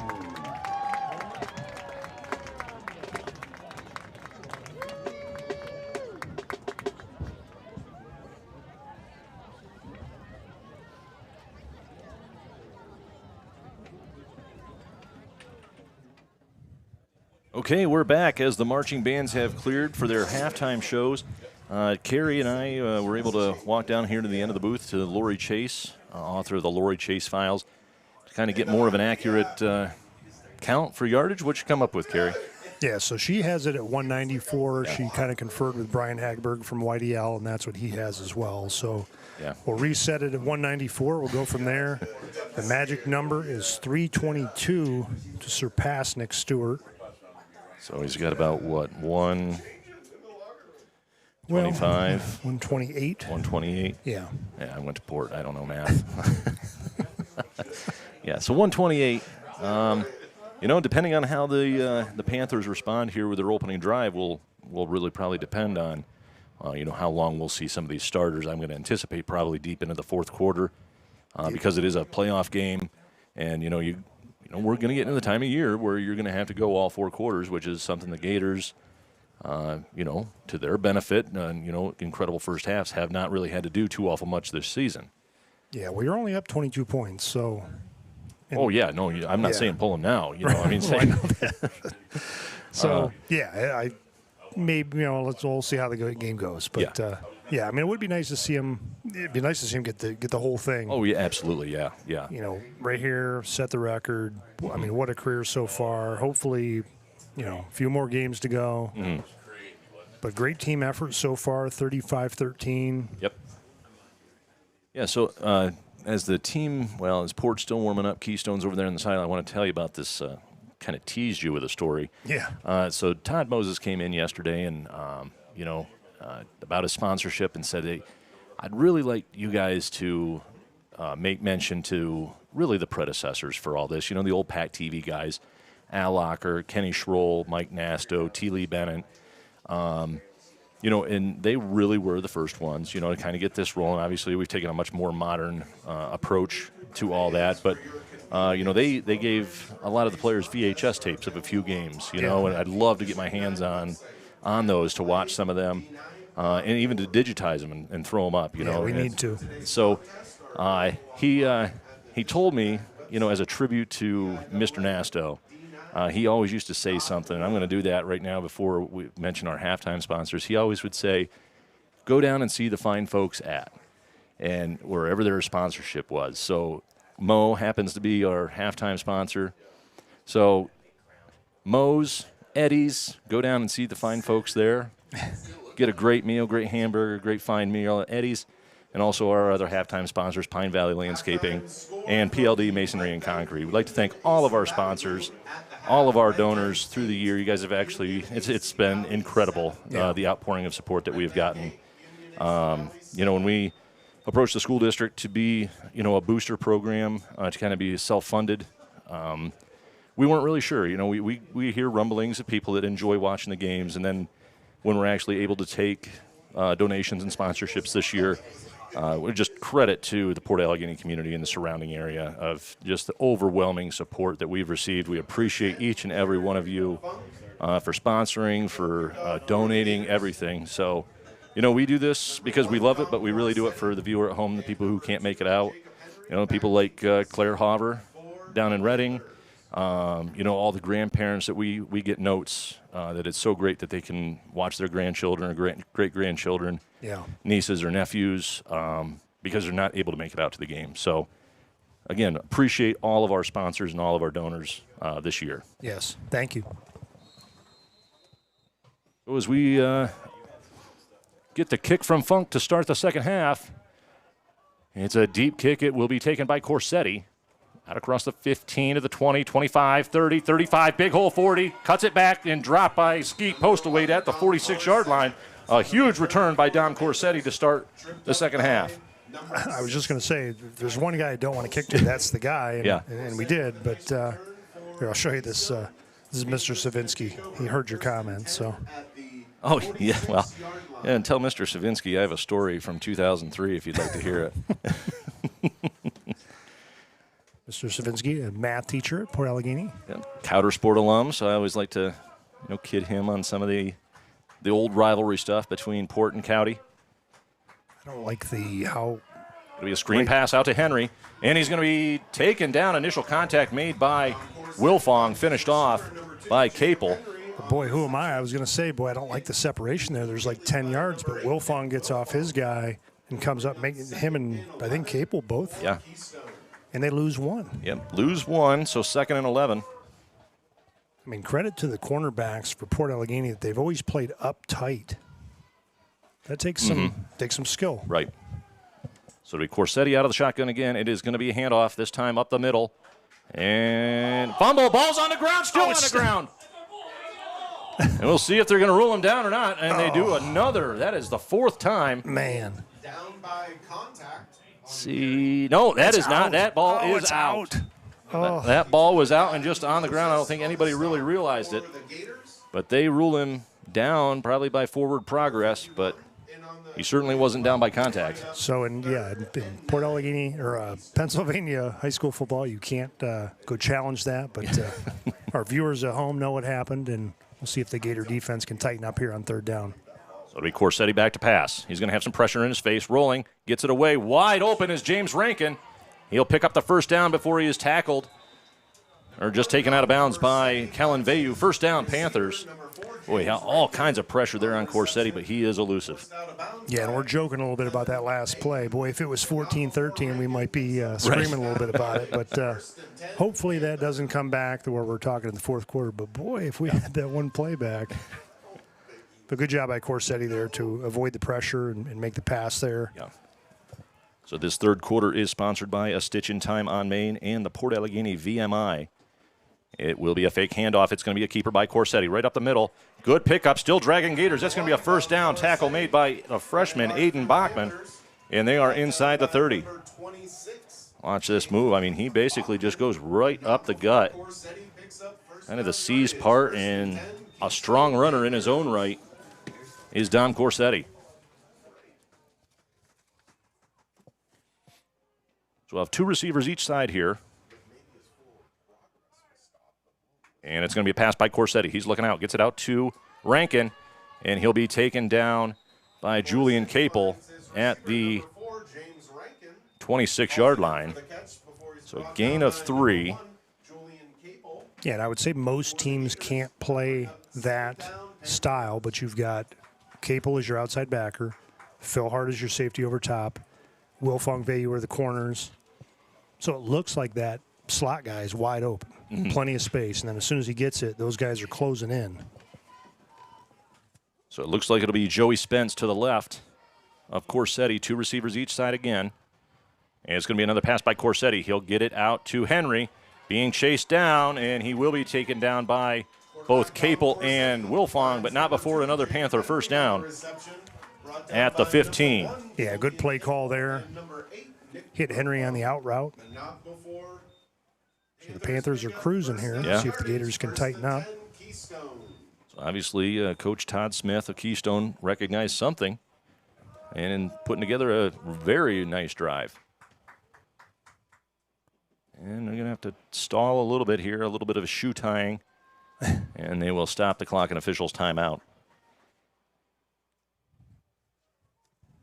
So if you're watching, you want to watch with some company, go join the fine folks at the Port Allegany VMI. I know they always have us on down there. I think they have a special going on right now, $2 pizza, and the game is on. So talking with Beth Naylor, she said usually pack the place Nice. on Gator game nights. So hats off to everybody watching back home in Port at the VMI. And if you're cold, want some new clothes, visit the fine folks at A Stitch in Time on Main. You like that fine I folks do, thing, yeah. I want to, give a tribute, hats off to Mr. Nasto. It's going to be a hand. Oh, it's going to be Corsetti keeping it, heading to the edge. Still on his feet and just forced out of bounds by Bachman. So a decent little gain on the quarterback keeper from Corsetti as the sun has come out down here in Kane. Yeah, sunny day here. I was talking to a few people over there at the concession stand. They said, actually, it's not bad in the stands. I said, that's actually probably a benefit of being a 1 o'clock kick instead of a 7 o'clock where it's probably 30 degrees out there. So 2 receivers each side now. It will be Spence in the backfield. It's going to be fake by Corsetti up the middle. And he's met by about 5 Gators. Punishing run there. It's funny, we're in the main part of the booth here, and then you can hear the Gator coaches over there. I hear Coach Saltzman yell, draw.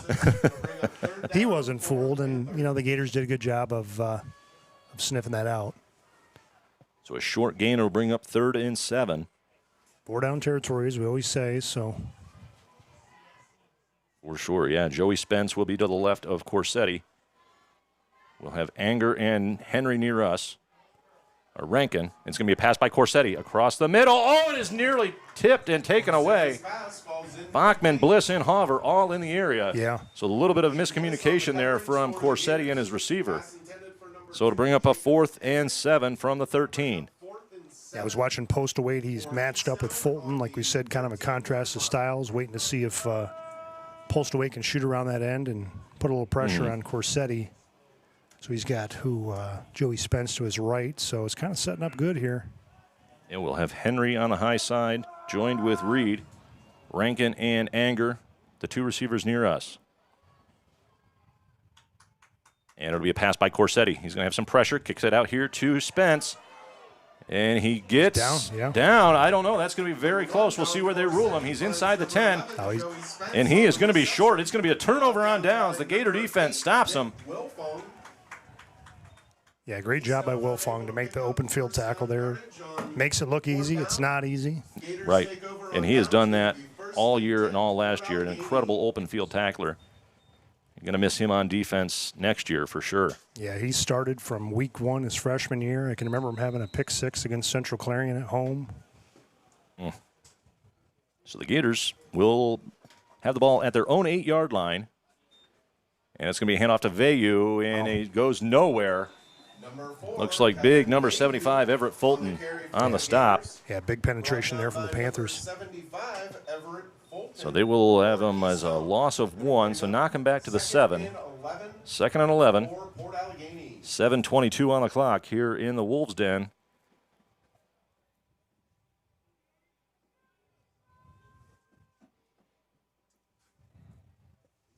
And so the Gators are coming set. A little bit of movement there on the Panther defense.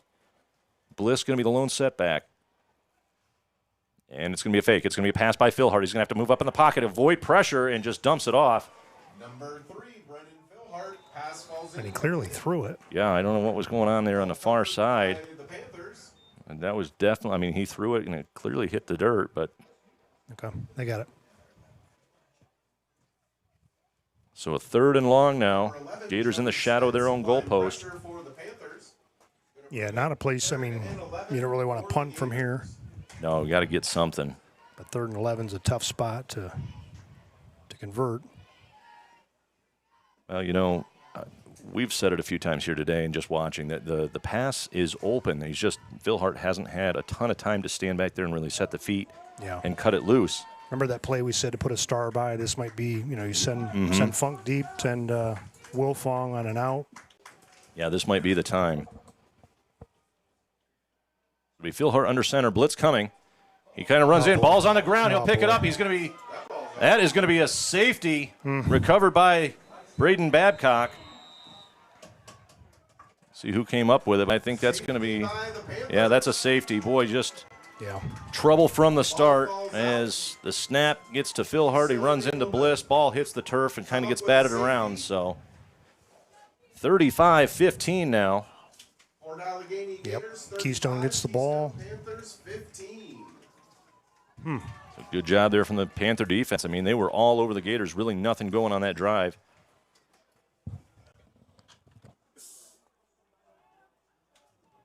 Now they'll have to free kick it away.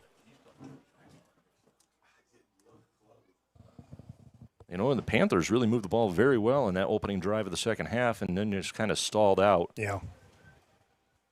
You certainly do not want to ever just give the ball to Dom Corsetti and his crew to do what they want.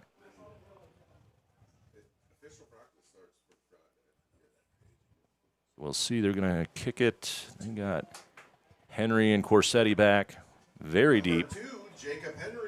And Funk will kick from the 20. Number 10, Jared Funk, will kick it away for the Gators. So going to be a good opportunity here for Keystone. Good field position. Mm-hmm. Especially if they have a few good returns. I mean, they've had a few today. Really kind of almost busted it. A good end-over-end kick from Funk. Handled by Henry inside the 25. Out across the 40. 45. Hurdles a man and is driven into the dirt by Gavin Moses. Across midfield, they'll start at the 49-yard line in Gator territory. 1st and 10. Keystone's going to take over 1st and 10 at the 49-yard line. 48-yard line. So right now I have an update on the other game going on. 13-8 Union over Red Bank with the point after coming.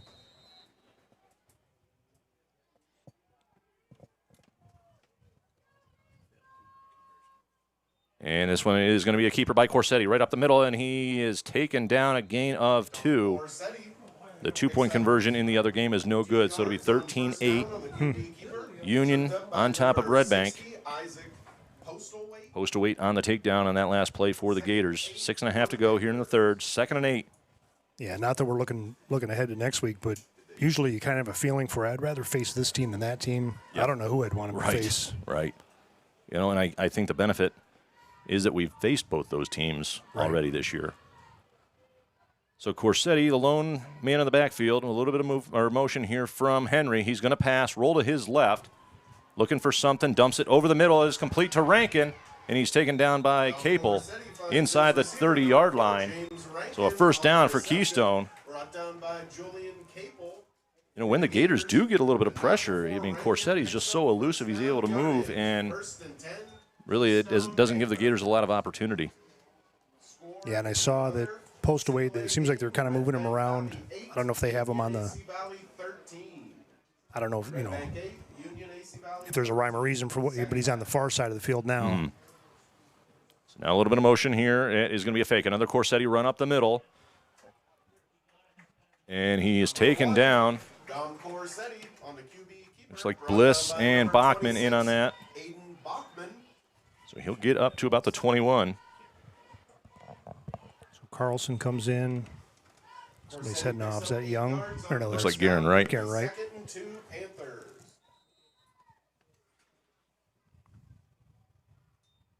So a timeout, officials timeout on the field. There's more shoelace issues going on.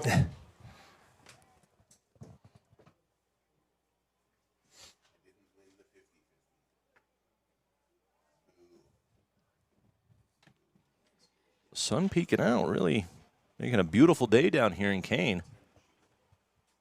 Yeah, it really is.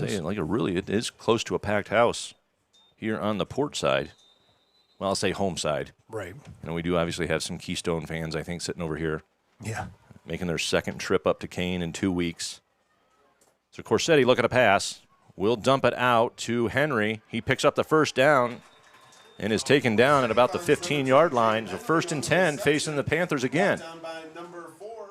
Yeah, pretty well played by the Gators. But on a short situation there, Keystone converts. See if the Gators can tighten up here. Mm-hmm. Which they did last time. Kind of the same situation. Keystone just moves the ball down the field methodically. And then, sniffing that goal line, and the defense stands tall. So it'll be Corsetti again. Motion. It's going to be a Corsetti run around the end. He's in. Good blocks. Walks in. Touchdown, Panthers. Number 1, Dom Corsetti. 21-35. Takes it in for the touchdown. Great blocking. Look at those linemen pull. Yep, 2 guys pulling. Number 56 blocking up front for the Panthers. Corsetti finds pay dirt. Port Allegany Gators. Yeah, we don't want to get into shootout here. No. Panthers 21. No, kind of an unfortunate start there for the Gators, backed up deep in your own end at the 8-yard line. So we'll see if they get, it looks like Keystone going to go for 2 here. Try to pull within 12. Henry will be to the right of Corsetti. And we'll have Reed here near us. Anger on the high side. Kind of a close bunch, trips formation. It's going to be a pass by Corsetti. Skeet getting after him, going to chase him down. He'll have to dump it off, and it's complete. The 2-point conversion is good to James Rankin. Brings the score 35-23. Successful 2-point conversion. So 10 quick ones here for the Panthers here in the third quarter with 4:39 to go. Yeah, and all that momentum the Gators went into halftime with. I don't want to say it's gone, but certainly would like to turn things around here, get a nice methodical drive. Or not. I mean, we'll take a one-play big hitter. Sure. But Sure. Be nice to counter here. Get your lead back. Well, at least extend it. Yeah, I mean, your lead back to where it was. Right. So back for Port is Bliss, Vayu, Gay, and Wilfong. Now, remember, they did that little, just kind of kick over the front line. Yep. Number 21. Yeah, it'll be Bryce Mount. Will kick off for the Panthers. Number 31, Aiden Bliss. Number 8, Nick Wilfong. Back deep to receive for the Gators.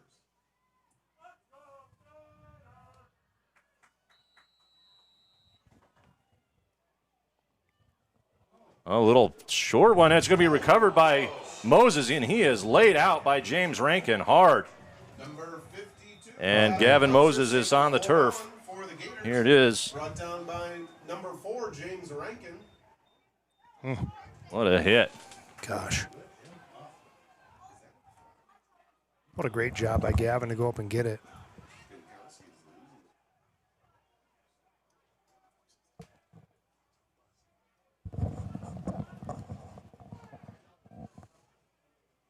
So Gavin gets up and walks off under his own power. Number 52, Gavin Moses makes a way off. Yeah, I mean, after that, you probably will see more onside kicks. I mean, that was a good attempt. Mm-hmm. Sets the Gators up in good field position. Hopefully they can counter here and just go with it. Looks like Fulton was trotting on, then he heads off, so. So the Gators all bunched up together. Bliss alone in the backfield. It's going to go to Bliss. Picking his way up through. Oh, he stays on his feet. Breaks a tackle. Still on his feet. Going to cut it back out across the 45 to the 40. Wow. Still on his feet, 35. All the way down to near the 30-yard line. A huge run from Aiden Bliss. I think darn near all 11 Panthers touched him on that run. 2,000-yard rusher on the carry forward. And he picked up Finally brought down by number 11, Joey Spence. probably 25 yards on that run. Yeah, I think 24 according to the. Okay, 24.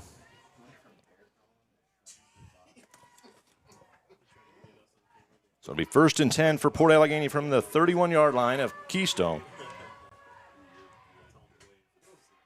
Again, basic same formation here from Port Allegany. It'll be a toss to Vayu out around the end. He's going to break the edge, and he'll walk. Gets pushed out of bounds. Close to the line to gain. Boy, everybody just focusing on 31. Yeah. And forgetting about Kellen Vayu. That previous play that Bliss ran, if you were making a how to running back tutorial on YouTube, there was 4 or 5 different techniques there you could use just from that one play. Oh, boy, it's coming back. Holding against the Gators. And, you know, penalty earlier, killed one drive. Going to bring up 1st and 20 for Port Allegany. All right, so they'll back him up 1st and 20, so take away that good run from Vayu. Backs him up to the 41-yard line. Moses trotting back on. That's good to see. And off comes Carlson. A lot of room over here. Yeah, a ton of room. So same formation. Will be Bliss again alone in the backfield. And it's going to go to him. He's going to come here our way. Breaks the edge. Out to the 35.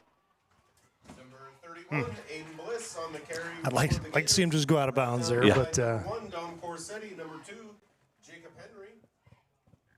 so we got, what, 6? Yeah, about 6 of it back. Going to bring up 2nd and 14 for Port Allegany. So 2nd and 14 as we approach the 3-minute mark. Here in the Stitch in Time on Main and Port Allegany VMI 3rd quarter. Now the Gators will spread it out a little bit. Funk and Wilfong to the high side. Hauver alone here down low. Vayu in the backfield. It's going to go to him. Great block by Bliss. Vayu slippery up through the middle across the 30. Don't. Oh, and the slam to the ground after he was basically down. That's number 75, Everett Fulton. Down by number 4, James Rankin. And Rankin, the final slam came from Fulton. 3rd down. Yeah, you'd like And to he'll see go him, off. like to see him let up there. Right, yeah, you got the guy picked up. Probably don't got to take him like that, but so it'll be 3rd and 7. Ball is at the 28-yard line of Keystone. Here's some motion from Wilfong. Goes to Bliss. He's following Wilfong out across the 20. 15, 10. Inside the 10 before he's tripped up. Number 16, Laughlin Plummer. Tripped up by number 16. Here it is on screen. Plummer saves a touchdown with a shoestring tackle. I think Bliss might have been able to go right through him there, but tries to dance out of the way. It's what, 28 to this, so 19. So it'll be 1st and goal from the 9-yard line. Gators on the march.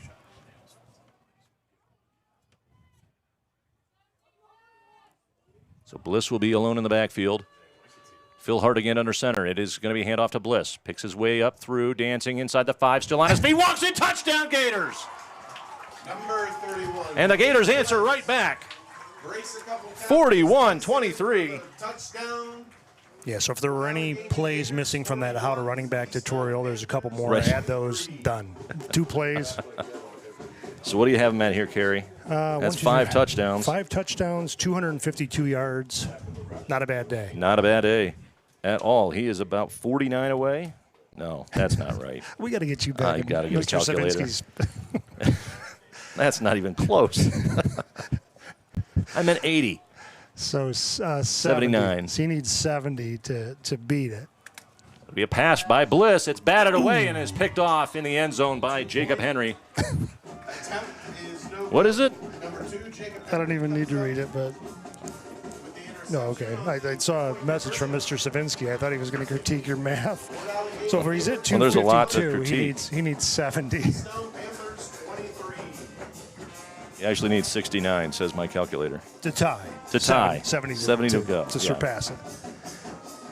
Yeah, we obviously want to win the game here, but what a bonus to throw a district record in there. Right. Already has the career touchdowns, so he came in with, what, 108? Mm-hmm. So he's got 113. Came in with 120 total touchdowns, so that's 125. Just an incredible career.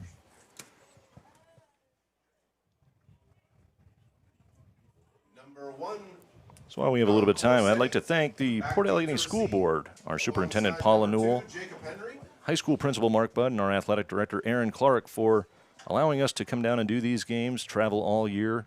Mr. Budd did a lot of work ahead of time clearing this with every principal and athletic director, make sure we could travel, so we appreciate all his hard work. Yep.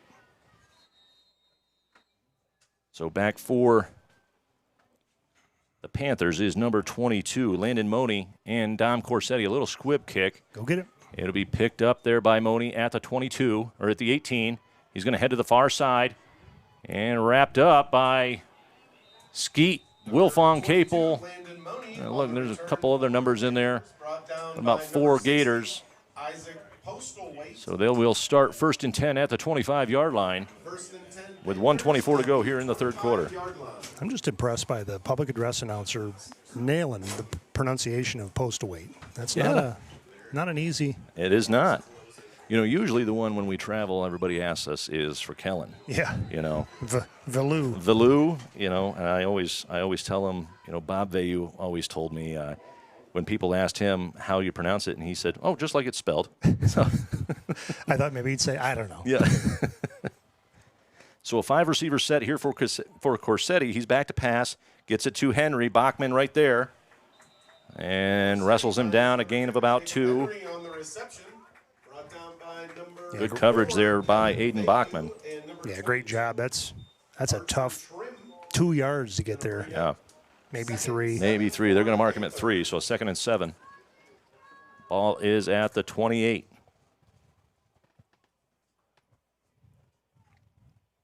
So a lot of ball game left here. Coming up on the end of the third. Have to get your third quarter story ready. Oh, it's ready.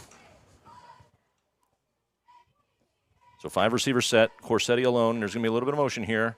Fakes it to Henry. He's dumped in the backfield by Julian Capel. That's going to be a loss of 2.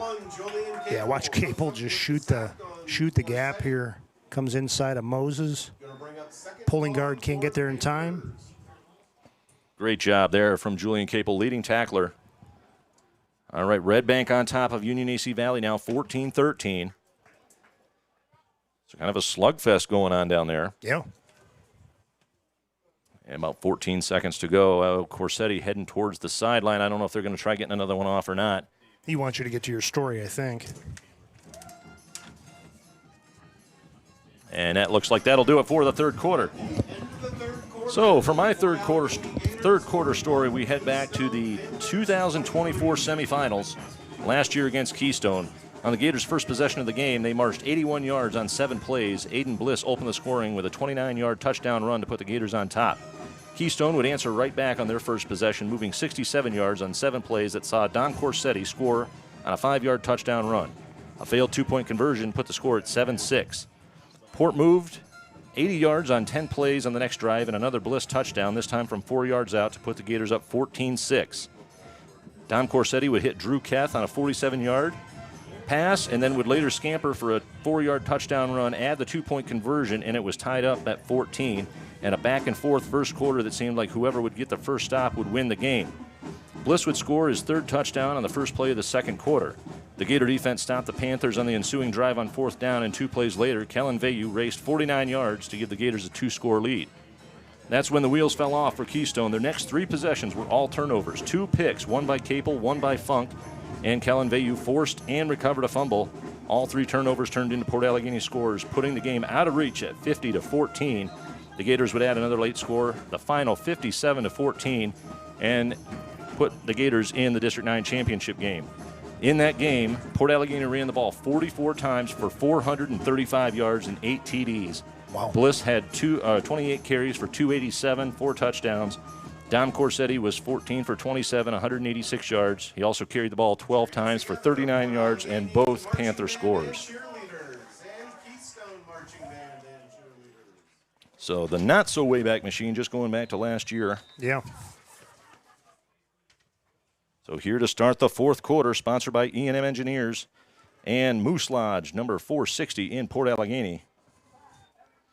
It'll be a pass by Corsetti. He's going to have to roll to his right, being chased by a few Gators. Moses in close, so is Garen Wright. He's going to have to back up, throws it, nearly taken away. It is Dangerous. incomplete. A very dangerous play to backpedal and throw it towards the middle of the field. But it falls harmlessly to the turf and bring up 3rd and 9. Yeah, who was that? Moses and Garen Wright. Garen Wright pressuring Corsetti. Corsetti takes that step back. Sorry, I wasn't watching the replay. I was trying to think about what happened. And then, yeah, just dangerous because that allowed the secondary to get that extra step. So you'll see in the top right or left-hand corner of your screen the QR codes for the Port Allegany Gator Network boosters. The one on the left is our Venmo account. The one on the right, we also do PayPal. And it's going to be a punt by Corsetti. Gets it away, and it'll just go over the head of Vayu, and he's going to retreat, and he will not pick it up. It is going to be downed inside the 15-yard line. Comes to a rest at the 14. So if you're looking for a way to donate to the Gator Network and you use PayPal or Venmo, please just scan those QR codes on screen. It's greatly appreciated, as we said earlier, everybody who donates anything, anytime, or monetarily. Where you can mail us a check, you can come see me, whatever. At the borough. At the borough office, yeah. Yep, coming down to the Port Allegany Borough office. I'm there. So, again, we appreciate all the support from the community in the surrounding areas all year. We're also on Facebook. Search Gator Network Boosters. Hit that like and follow button. That's where you'll see exclusive content like Coach's Corner and the Scoop with Coop, along with our weekly highlight reel. And it's going to go to Bliss. He's going to go to the far side. He's got a good wall of blockers out in front of him, out across the 25 to the 30. Still on his feet, 35, and dragged down by Anger at the 40-yard line. A big, big run. So that looks like about from the 14 to from the the 14 to the 40. So 26. Another 26 yards. 1st and 10 Gators. Saw 2 Panthers laying there after the play, and we always say the Gators get better in the second half. Bliss gets harder and harder to tackle. Yeah, I think one of them, I could be mistaken, it looked like Henry in the backfield was slow to get up. So obviously one of the studs for the Panthers, but happy that they're both back up and still on the field. So Phil Hart will be under center. It's going to be another handoff to Bliss. He's going to come our way, sheds a tackler out across midfield. Good wall of blockers out in front of him. Inside Panther territory, and a flag comes down from the back judge. Could be a face mask. Yeah. So from the 40 to the opposite 41. 19? Mm-hmm. You're doing good, Jeremy. Yeah, I'm getting it. I've got him at 297. So that is a face mask against Keystone. So some free yards there. Wait a minute. Did we get him spotted at the right? They've got him at the 37, so that would be what, 4? Well, that was with the penalty. Okay. So the chain gang gets set. Clock on the move. Phil Hart under center. Going to be another handoff to Bliss. He's going to move upfield about 2 yards. So Union on top of Red Bank, 21-14 with 9:13 to go in the fourth quarter. So no, maybe 1, nothing, 1. Maybe 1.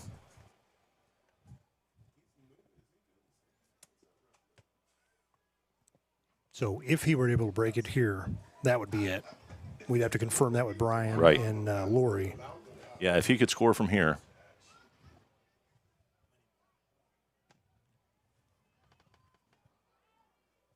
So it'll be a pass by Phil Hart. He's going to roll to his right, looking downfield, gets it to Wilfong, and he slides at the 28-yard line. I think he's about a yard short, so 3rd and 1 coming.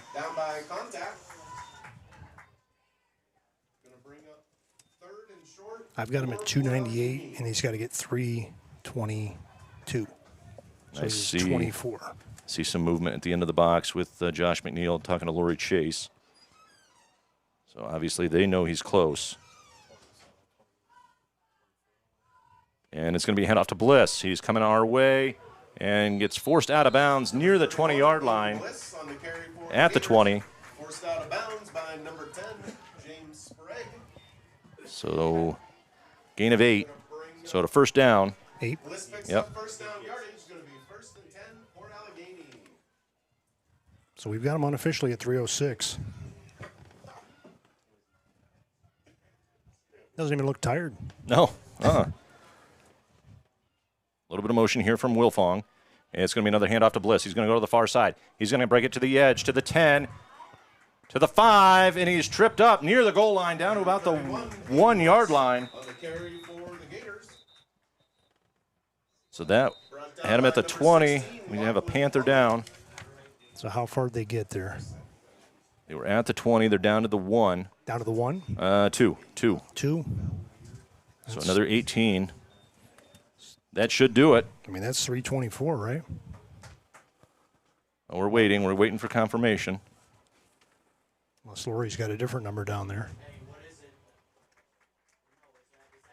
He got it. That was it. Aiden Bliss is now the all-time rushing leader for District 9.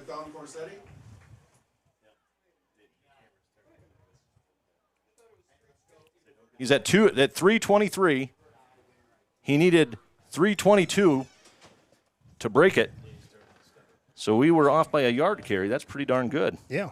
So congratulations, Aiden Bliss, number 1 on the all-time rushing record board for District 9.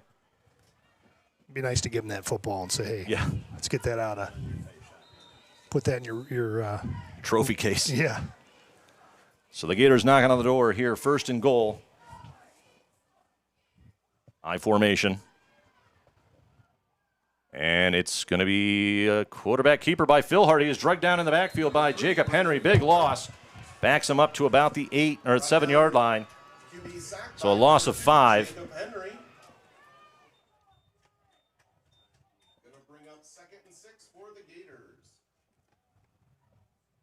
So under 9 to play here in the Moose Lodge number 460 in E&M Engineers and Surveyors fourth quarter.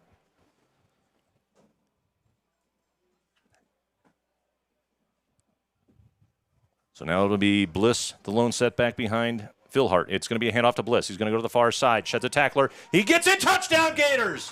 Number 31. Just adding to the record. For the touchdown. So another 6-yarder. On that last drive, number 31, Aiden Bliss, went over 323 yards on the day rushing, becoming the all-time District 9 rushing leader.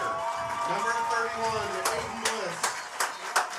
And a great Rushing yards in the history of D9. and a fantastic tribute there by the public address announcer down here in Kane. Everybody on their feet, giving him a round of applause. And a timeout taken by Port. As Aiden comes off, congratulations to that young man. A fantastic football player, but an even better person. Yeah. I think everybody who's ever had any interaction with Aiden, just a humble, polite young man. Just couldn't be more proud of him here and more proud of him as a person being from Port Allegany. So hats off to Aiden. Tremendous career. It's not over yet. Yeah. Brought tears to my eyes. Honestly, I his dad, one of my best friends, and just so happy to see the success that he's had. Earned every bit of it. One of the, I don't want to say one of the hardest worker I've ever seen. Deserves all the kudos he gets. Yep. Like you said, even better human being than he is a player. He's a heck of a player. So Funk on for the extra point. Wilfong to hold. There's the snap. Hold. Kick on the way, and it is no good. Wide right. So 47-23 with 8:38 to go here in the District 9 semifinals. And a historic day for Aiden Bliss. I don't know what else there is to say. I mean, we've just congratulations, Aiden. You've definitely earned it. And you said it all game, Gary. It'd be awesome if he could do it here today. Yeah. And he did it. Been running hard all day long, surpassing last year's semifinal mark of 287.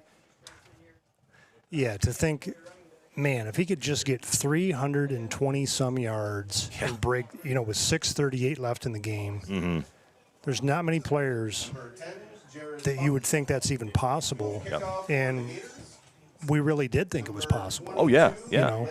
And here we are in a district semifinal for that to happen. I'm laughing another shoe being tied over here. I don't know what's going on.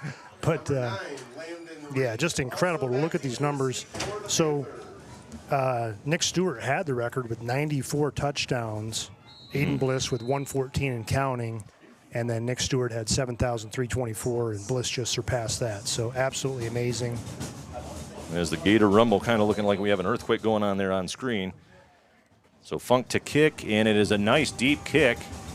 It'll back Keystone up to the 5. It is Money returning it. He's coming here near side, out across the 20 to the 25. Hurdles a man, 30, 35, and he's pushed out of bounds by Leo Hauber.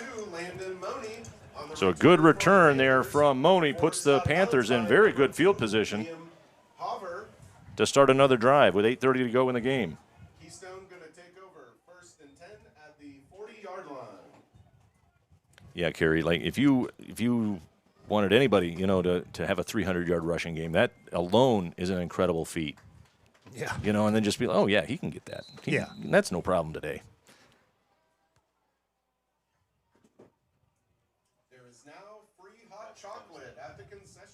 So Corsetti will be out of the shotgun. He is going to look to pass.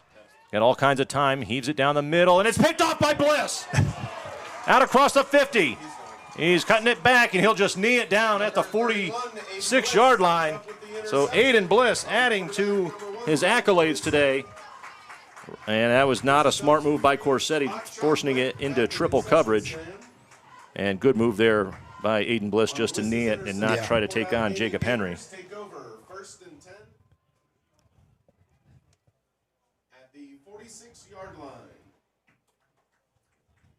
So Aiden Bliss will come off, and that's likely all that we will see from him today.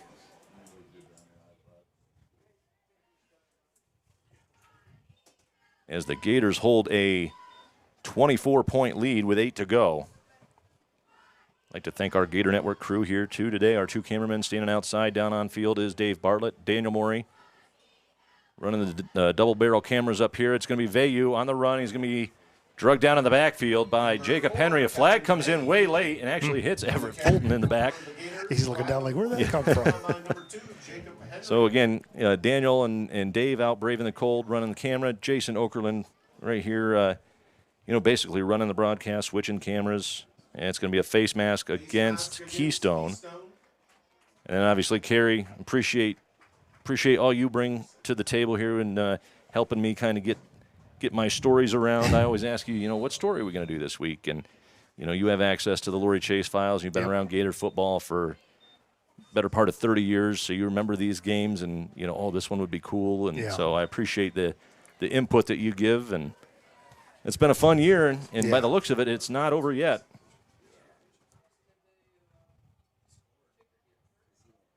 So the Gators kind of taking their time, about 17 on the play clock. And now they will come set. It'll be Phil Hart under center. A little bit of motion there from Capel. It's going to be a toss to Vayu. He's going to go to the far side. Cuts the edge, stops, reverses course, and he picks up the first down. He gets out to the 34-yard line. So a first down for Port. Clock will stop momentarily. It's 7:25. Yeah, and it's funny, you and I were talking pregame. We've been working together a couple years here, gotten to know each other pretty well, and I made the comment about Yogi Berra, deja vu all over again, and you're like, that's exactly what I was going to say. Just yeah, we're doing like a little mind meld here. Right. So as the clouds have rolled back in, here at Paul R. Miller Stadium in Kane, it'll be a handoff, and he's swallowed up, but he gets free from Fulton. Capel still on his feet, cutting back into the middle of the field, still going inside the 25. What a great run. What a great run from Julian Capel. And just to be able to slip off Everett Fulton, probably the biggest guy on the field. Williams on the tackle, but a first down on the run from Capel. What a run. So 1st and 10 now for Port. Yeah, like you said, been around. I played in the late 90s, graduated in 2001. My last season was 2000. Did stats, been around this program and everything. And then before that, I've got my dad to lean on. He was an assistant coach in the 80s and 90s and, fan back to the 60s. It's going to be a handoff to Wilfong, heading towards the edge, cuts it back up, out across the 20. before he is dumped hard there. It looks like James Rankin in on that. And Henry again slow to get up. Helped up by Isaac Postlewaite. Brought down by number 7, Eli Anger also in on the tackle for Keystone. Yeah, and as I mentioned a couple weeks ago in Brockway, like I said, my dad's a old assistant coach and stat man. I've been around for even longer than I have. He and my mom got in an accident down near Reading, and my mom's home, but my dad's progressing nicely down at the Reading Hospital. Another handoff to Capel, and into the teeth of that Panther defense, out to the 20 or the 15-yard line, so close to the line to gain. Yeah, and we obviously wish both your parents well and quick recovery. And obviously, I know that your dad's watching right now from down there. Yeah, I'm getting some texts from him. Has helped us out this year. It's just a wealth of knowledge. Yeah. Of Gator lore. It's funny when we're trying to come up with these stories. You and I are probably looking like 80s, 90s, 2000s, and then you text me, oh, my dad said, the 1968 team or the 19, right. Kind of a little bit out of our purview, but, still great team. Oh, and he's wrapped up hard by Henry. That was Vayu on the run. Jacob Henry just busts through. Number 2, Jacob Henry comes But it's great to still go back to the 60s. I think we even tried to cover a 50s game. Yeah. Went to the library. It really wasn't something. It didn't scan well. Basically, right. the paper from 1955. Yeah, and this team finished 10-0 this year, so it was back-to-back undefeated seasons. First time that had happened since 67 and 68. So it's been a while. Yeah. So Phil Hart under center, and it's going to be a pass by Phil Hart. He's going to have to step up in the pocket. A lot of room for him to run. He's going to head to the outside, gets the first down, and he'll step out of bounds at the 11, picks up the first down. On the QB keeper, picks up first down. So it will be 1st and 10 from the 11. Well, from the 12, they'll mark him out. I don't. Going to be 1st and goal. Yeah, and back to the undefeated seasons there. We've had our fair share of undefeated seasons, but to have back-to-back. Right. I mean, I marked down this senior class, 46 and 6. Yep. So this would be 47 and 6. That's a heck of a 4-year career. Oh, absolutely. So Phil Hart again under center. It is going to be another pass by Phil Hart, looking across the middle, and he gets it to Wilfong. Does he catch it? He does. Touchdown, Gators. The pass to Wilfong. Well, he had to kind of slide in baseball style to catch that. I thought maybe he was going to hover, and it kind of goes behind his shoulder pad. He kind of. Well, heads up play by Hover not to reach for it. Yeah. And so the Gators now up by 30 with Funk on to kick the extra point. So how are we looking in that other game? It is 21-20. Red Bank going for the 2-point conversion, it looks like. Or they might be marching in. 4:42 to go in that game. So Funk on for the extra point. The kick is up and on the way, and this one is no good also. So speaking of the library, I was actually speaking with Dan Schott, the head varsity soccer coach for the boys yesterday. Wanted me to give a shout-out to the S.W. Smith Library. They're having a lot of fundraisers. We'd like all of our viewers to support our local public library. Having a little issues, financially with the government shutdown and the state not having a budget. So they're putting on a lot more fundraisers. I think their auction is tonight at the fire hall. Okay. So everybody, if you're here, you're obviously not hearing me right now. But if you're at home, make sure you get down to the fire hall tonight to support the S.W. Smith Library's auction. Any support you can get to local public libraries is fantastic. We obviously support them. They're extremely kind to us when we come in. Carrie and I walk through the door. They basically know to go get the hard drive with all the scanned papers on it. And one more shout out I'd like to give is to Carter and Natalie Moses.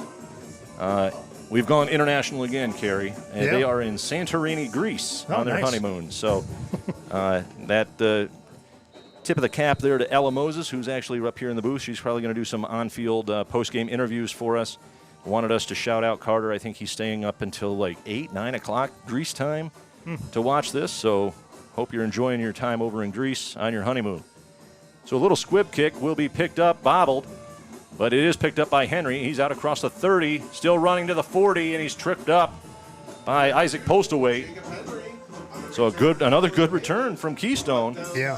I was trying to find, you were mentioning all the nice things about the S.W. Smith Library, and they have been a great resource. But one of our sponsors, the Moose, they have a sportsman's raffle coming up. I saw that on Solomon's Word, and I was trying to find when that is, how you get tickets. There it is. Oh, yeah, so they are doing a second annual sportsman's raffle on Saturday, November 15th. Doors open at 11 a.m. Tickets for 1 are 20 or 3 for 50. We'll offer 1 dinner per ticket, side raffles, floor raffles. There'll be 17 raffles for prizes, including cash, crossbow, guns, and more. So make sure that you support Moose Lodge number 460. I know that they have us on down there. They had a big watch party when we played Brockway a couple weeks ago.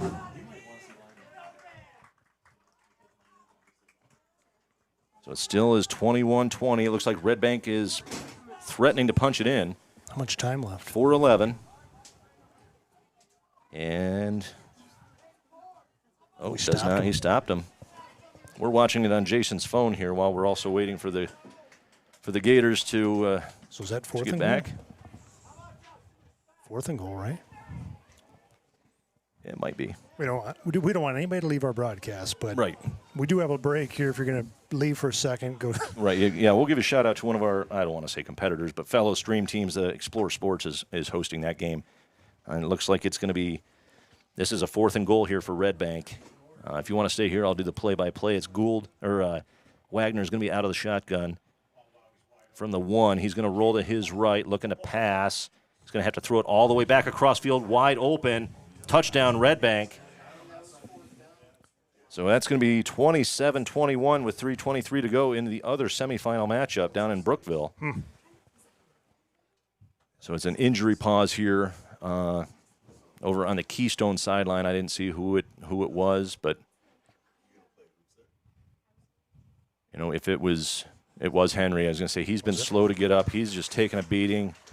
Just played as hard of a game as you can ask a kid to play. So he is up and on his feet now. So hopefully everything okay for Jacob Henry.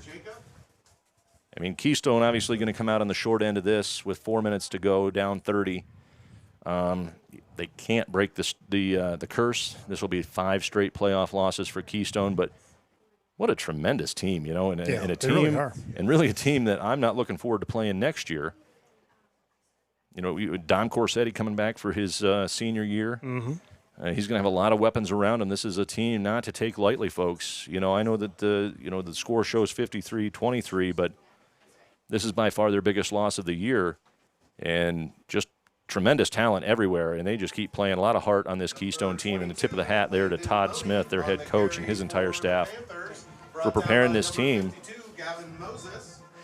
Yeah, and if this score for Red Bank Valley holds, I know there's still some time left, but thinking about the history of Red Bank Valley, let's go back to 2021. I mentioned that story. Mm-hmm. Port Allegany defeats Keystone in the first round. Then they advance and they play Red Bank Valley in the semifinals. Red Bank Valley wins that. They go on to the state finals.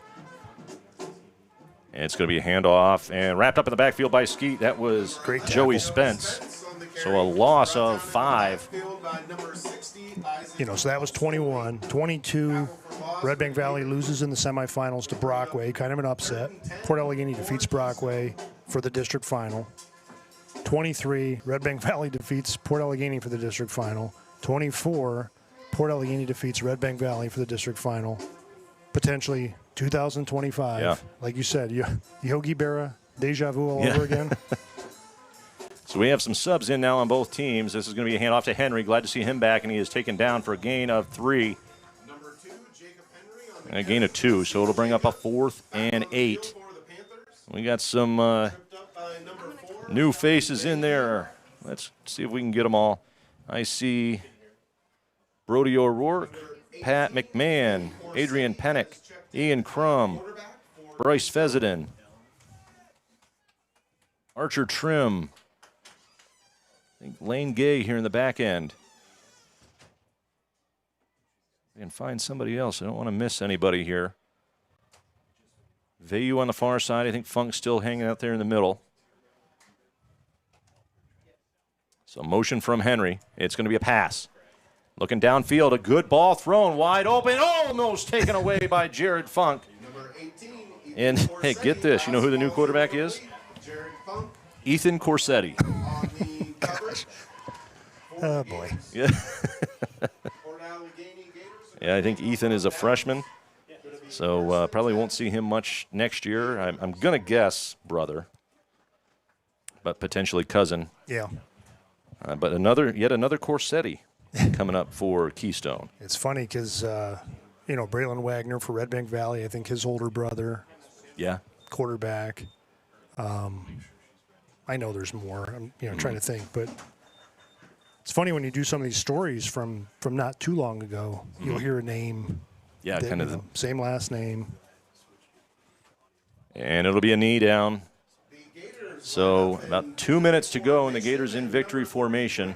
Phil Hart takes a knee. And it looks like there'll just be a little bit of subbing going on the defense for Keystone. Jacob Henry heading off. What a tremendous game he has had. Oh, my goodness. Carrie showing me some.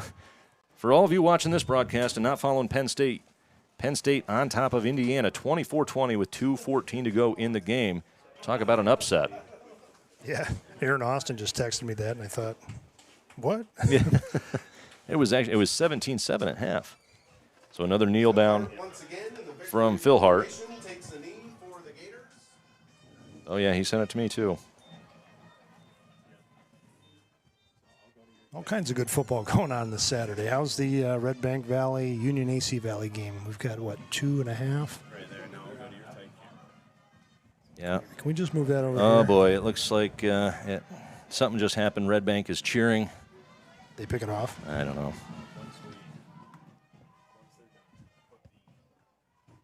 So we're under a minute to go here in the Moose Lodge, number 460, and E&M Engineers and Surveyors, fourth quarter. Port Allegany kneels down again. It'll bring up fourth down. But Port will be heading back to the District 9 championship game for the fourth straight year.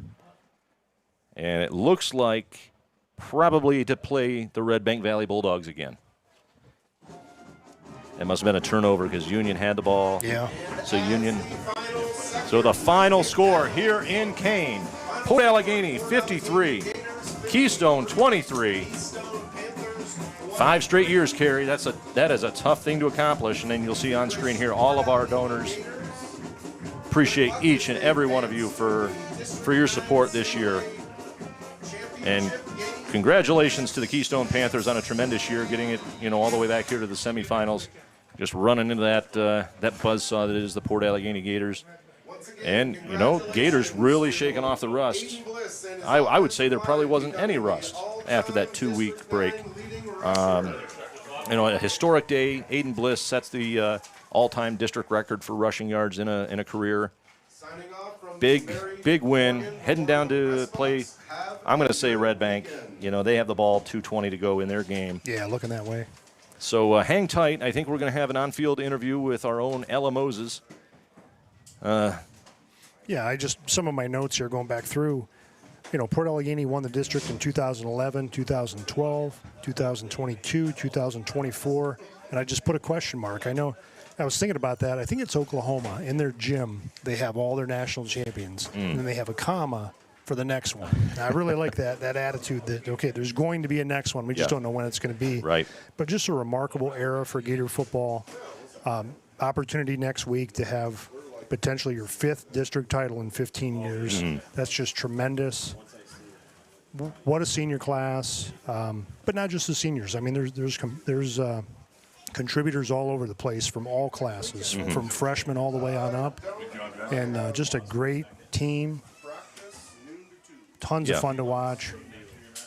Yeah, they truly are, and really, we say it a lot, but I don't think that we can drive the point home enough that we are truly blessed to be witnessing, this type of football being played here over the last 5-6 years. Yeah. So Gator fans should not take any of this for granted because there will come a time when we don't have this, but we do want to relish the moment, when we're in it. So. Yep.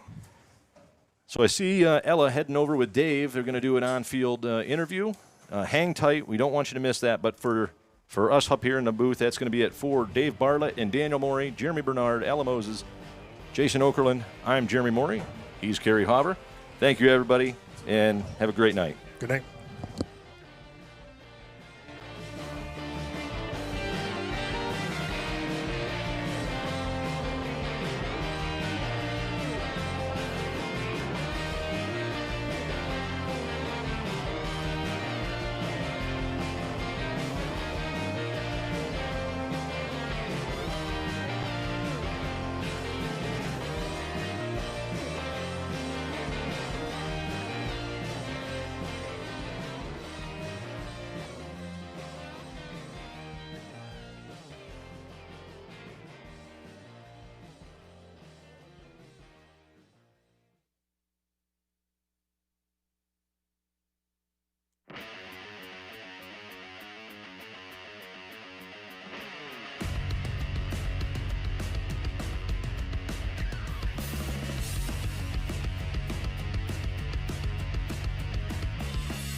Hey Gator fans, I am here with number 31, Aiden Bliss. He is quite the commodity today. Now, Aiden, you needed 321 yards to reach the D9 record, but then you beat it today. Congratulations. Now, coming into this game, did you think that was reachable? I didn't really think about it at all. I just made my first priority coming in here and getting a win, playing with my guys and just doing whatever it took to get a win. That's really all I was thinking about. Now, Aiden, who do you contribute to all of your success this year? God. God. Thank God for everything. All glory to God. That's what my life surrounds, and I have great teammates, and He's blessed me with so many great people in my life. And there's countless people that have attributed to this, and I'm just super thankful. Now, this is a Saturday game, a little early, 1 o'clock. What are you going to do afterwards? Honestly, probably going to go to bed. I'm pretty tired. Well, thank you, Aiden. Congratulations. Thank you. Yep. Thanks, Gator fans. Thank We'll you. see you next time.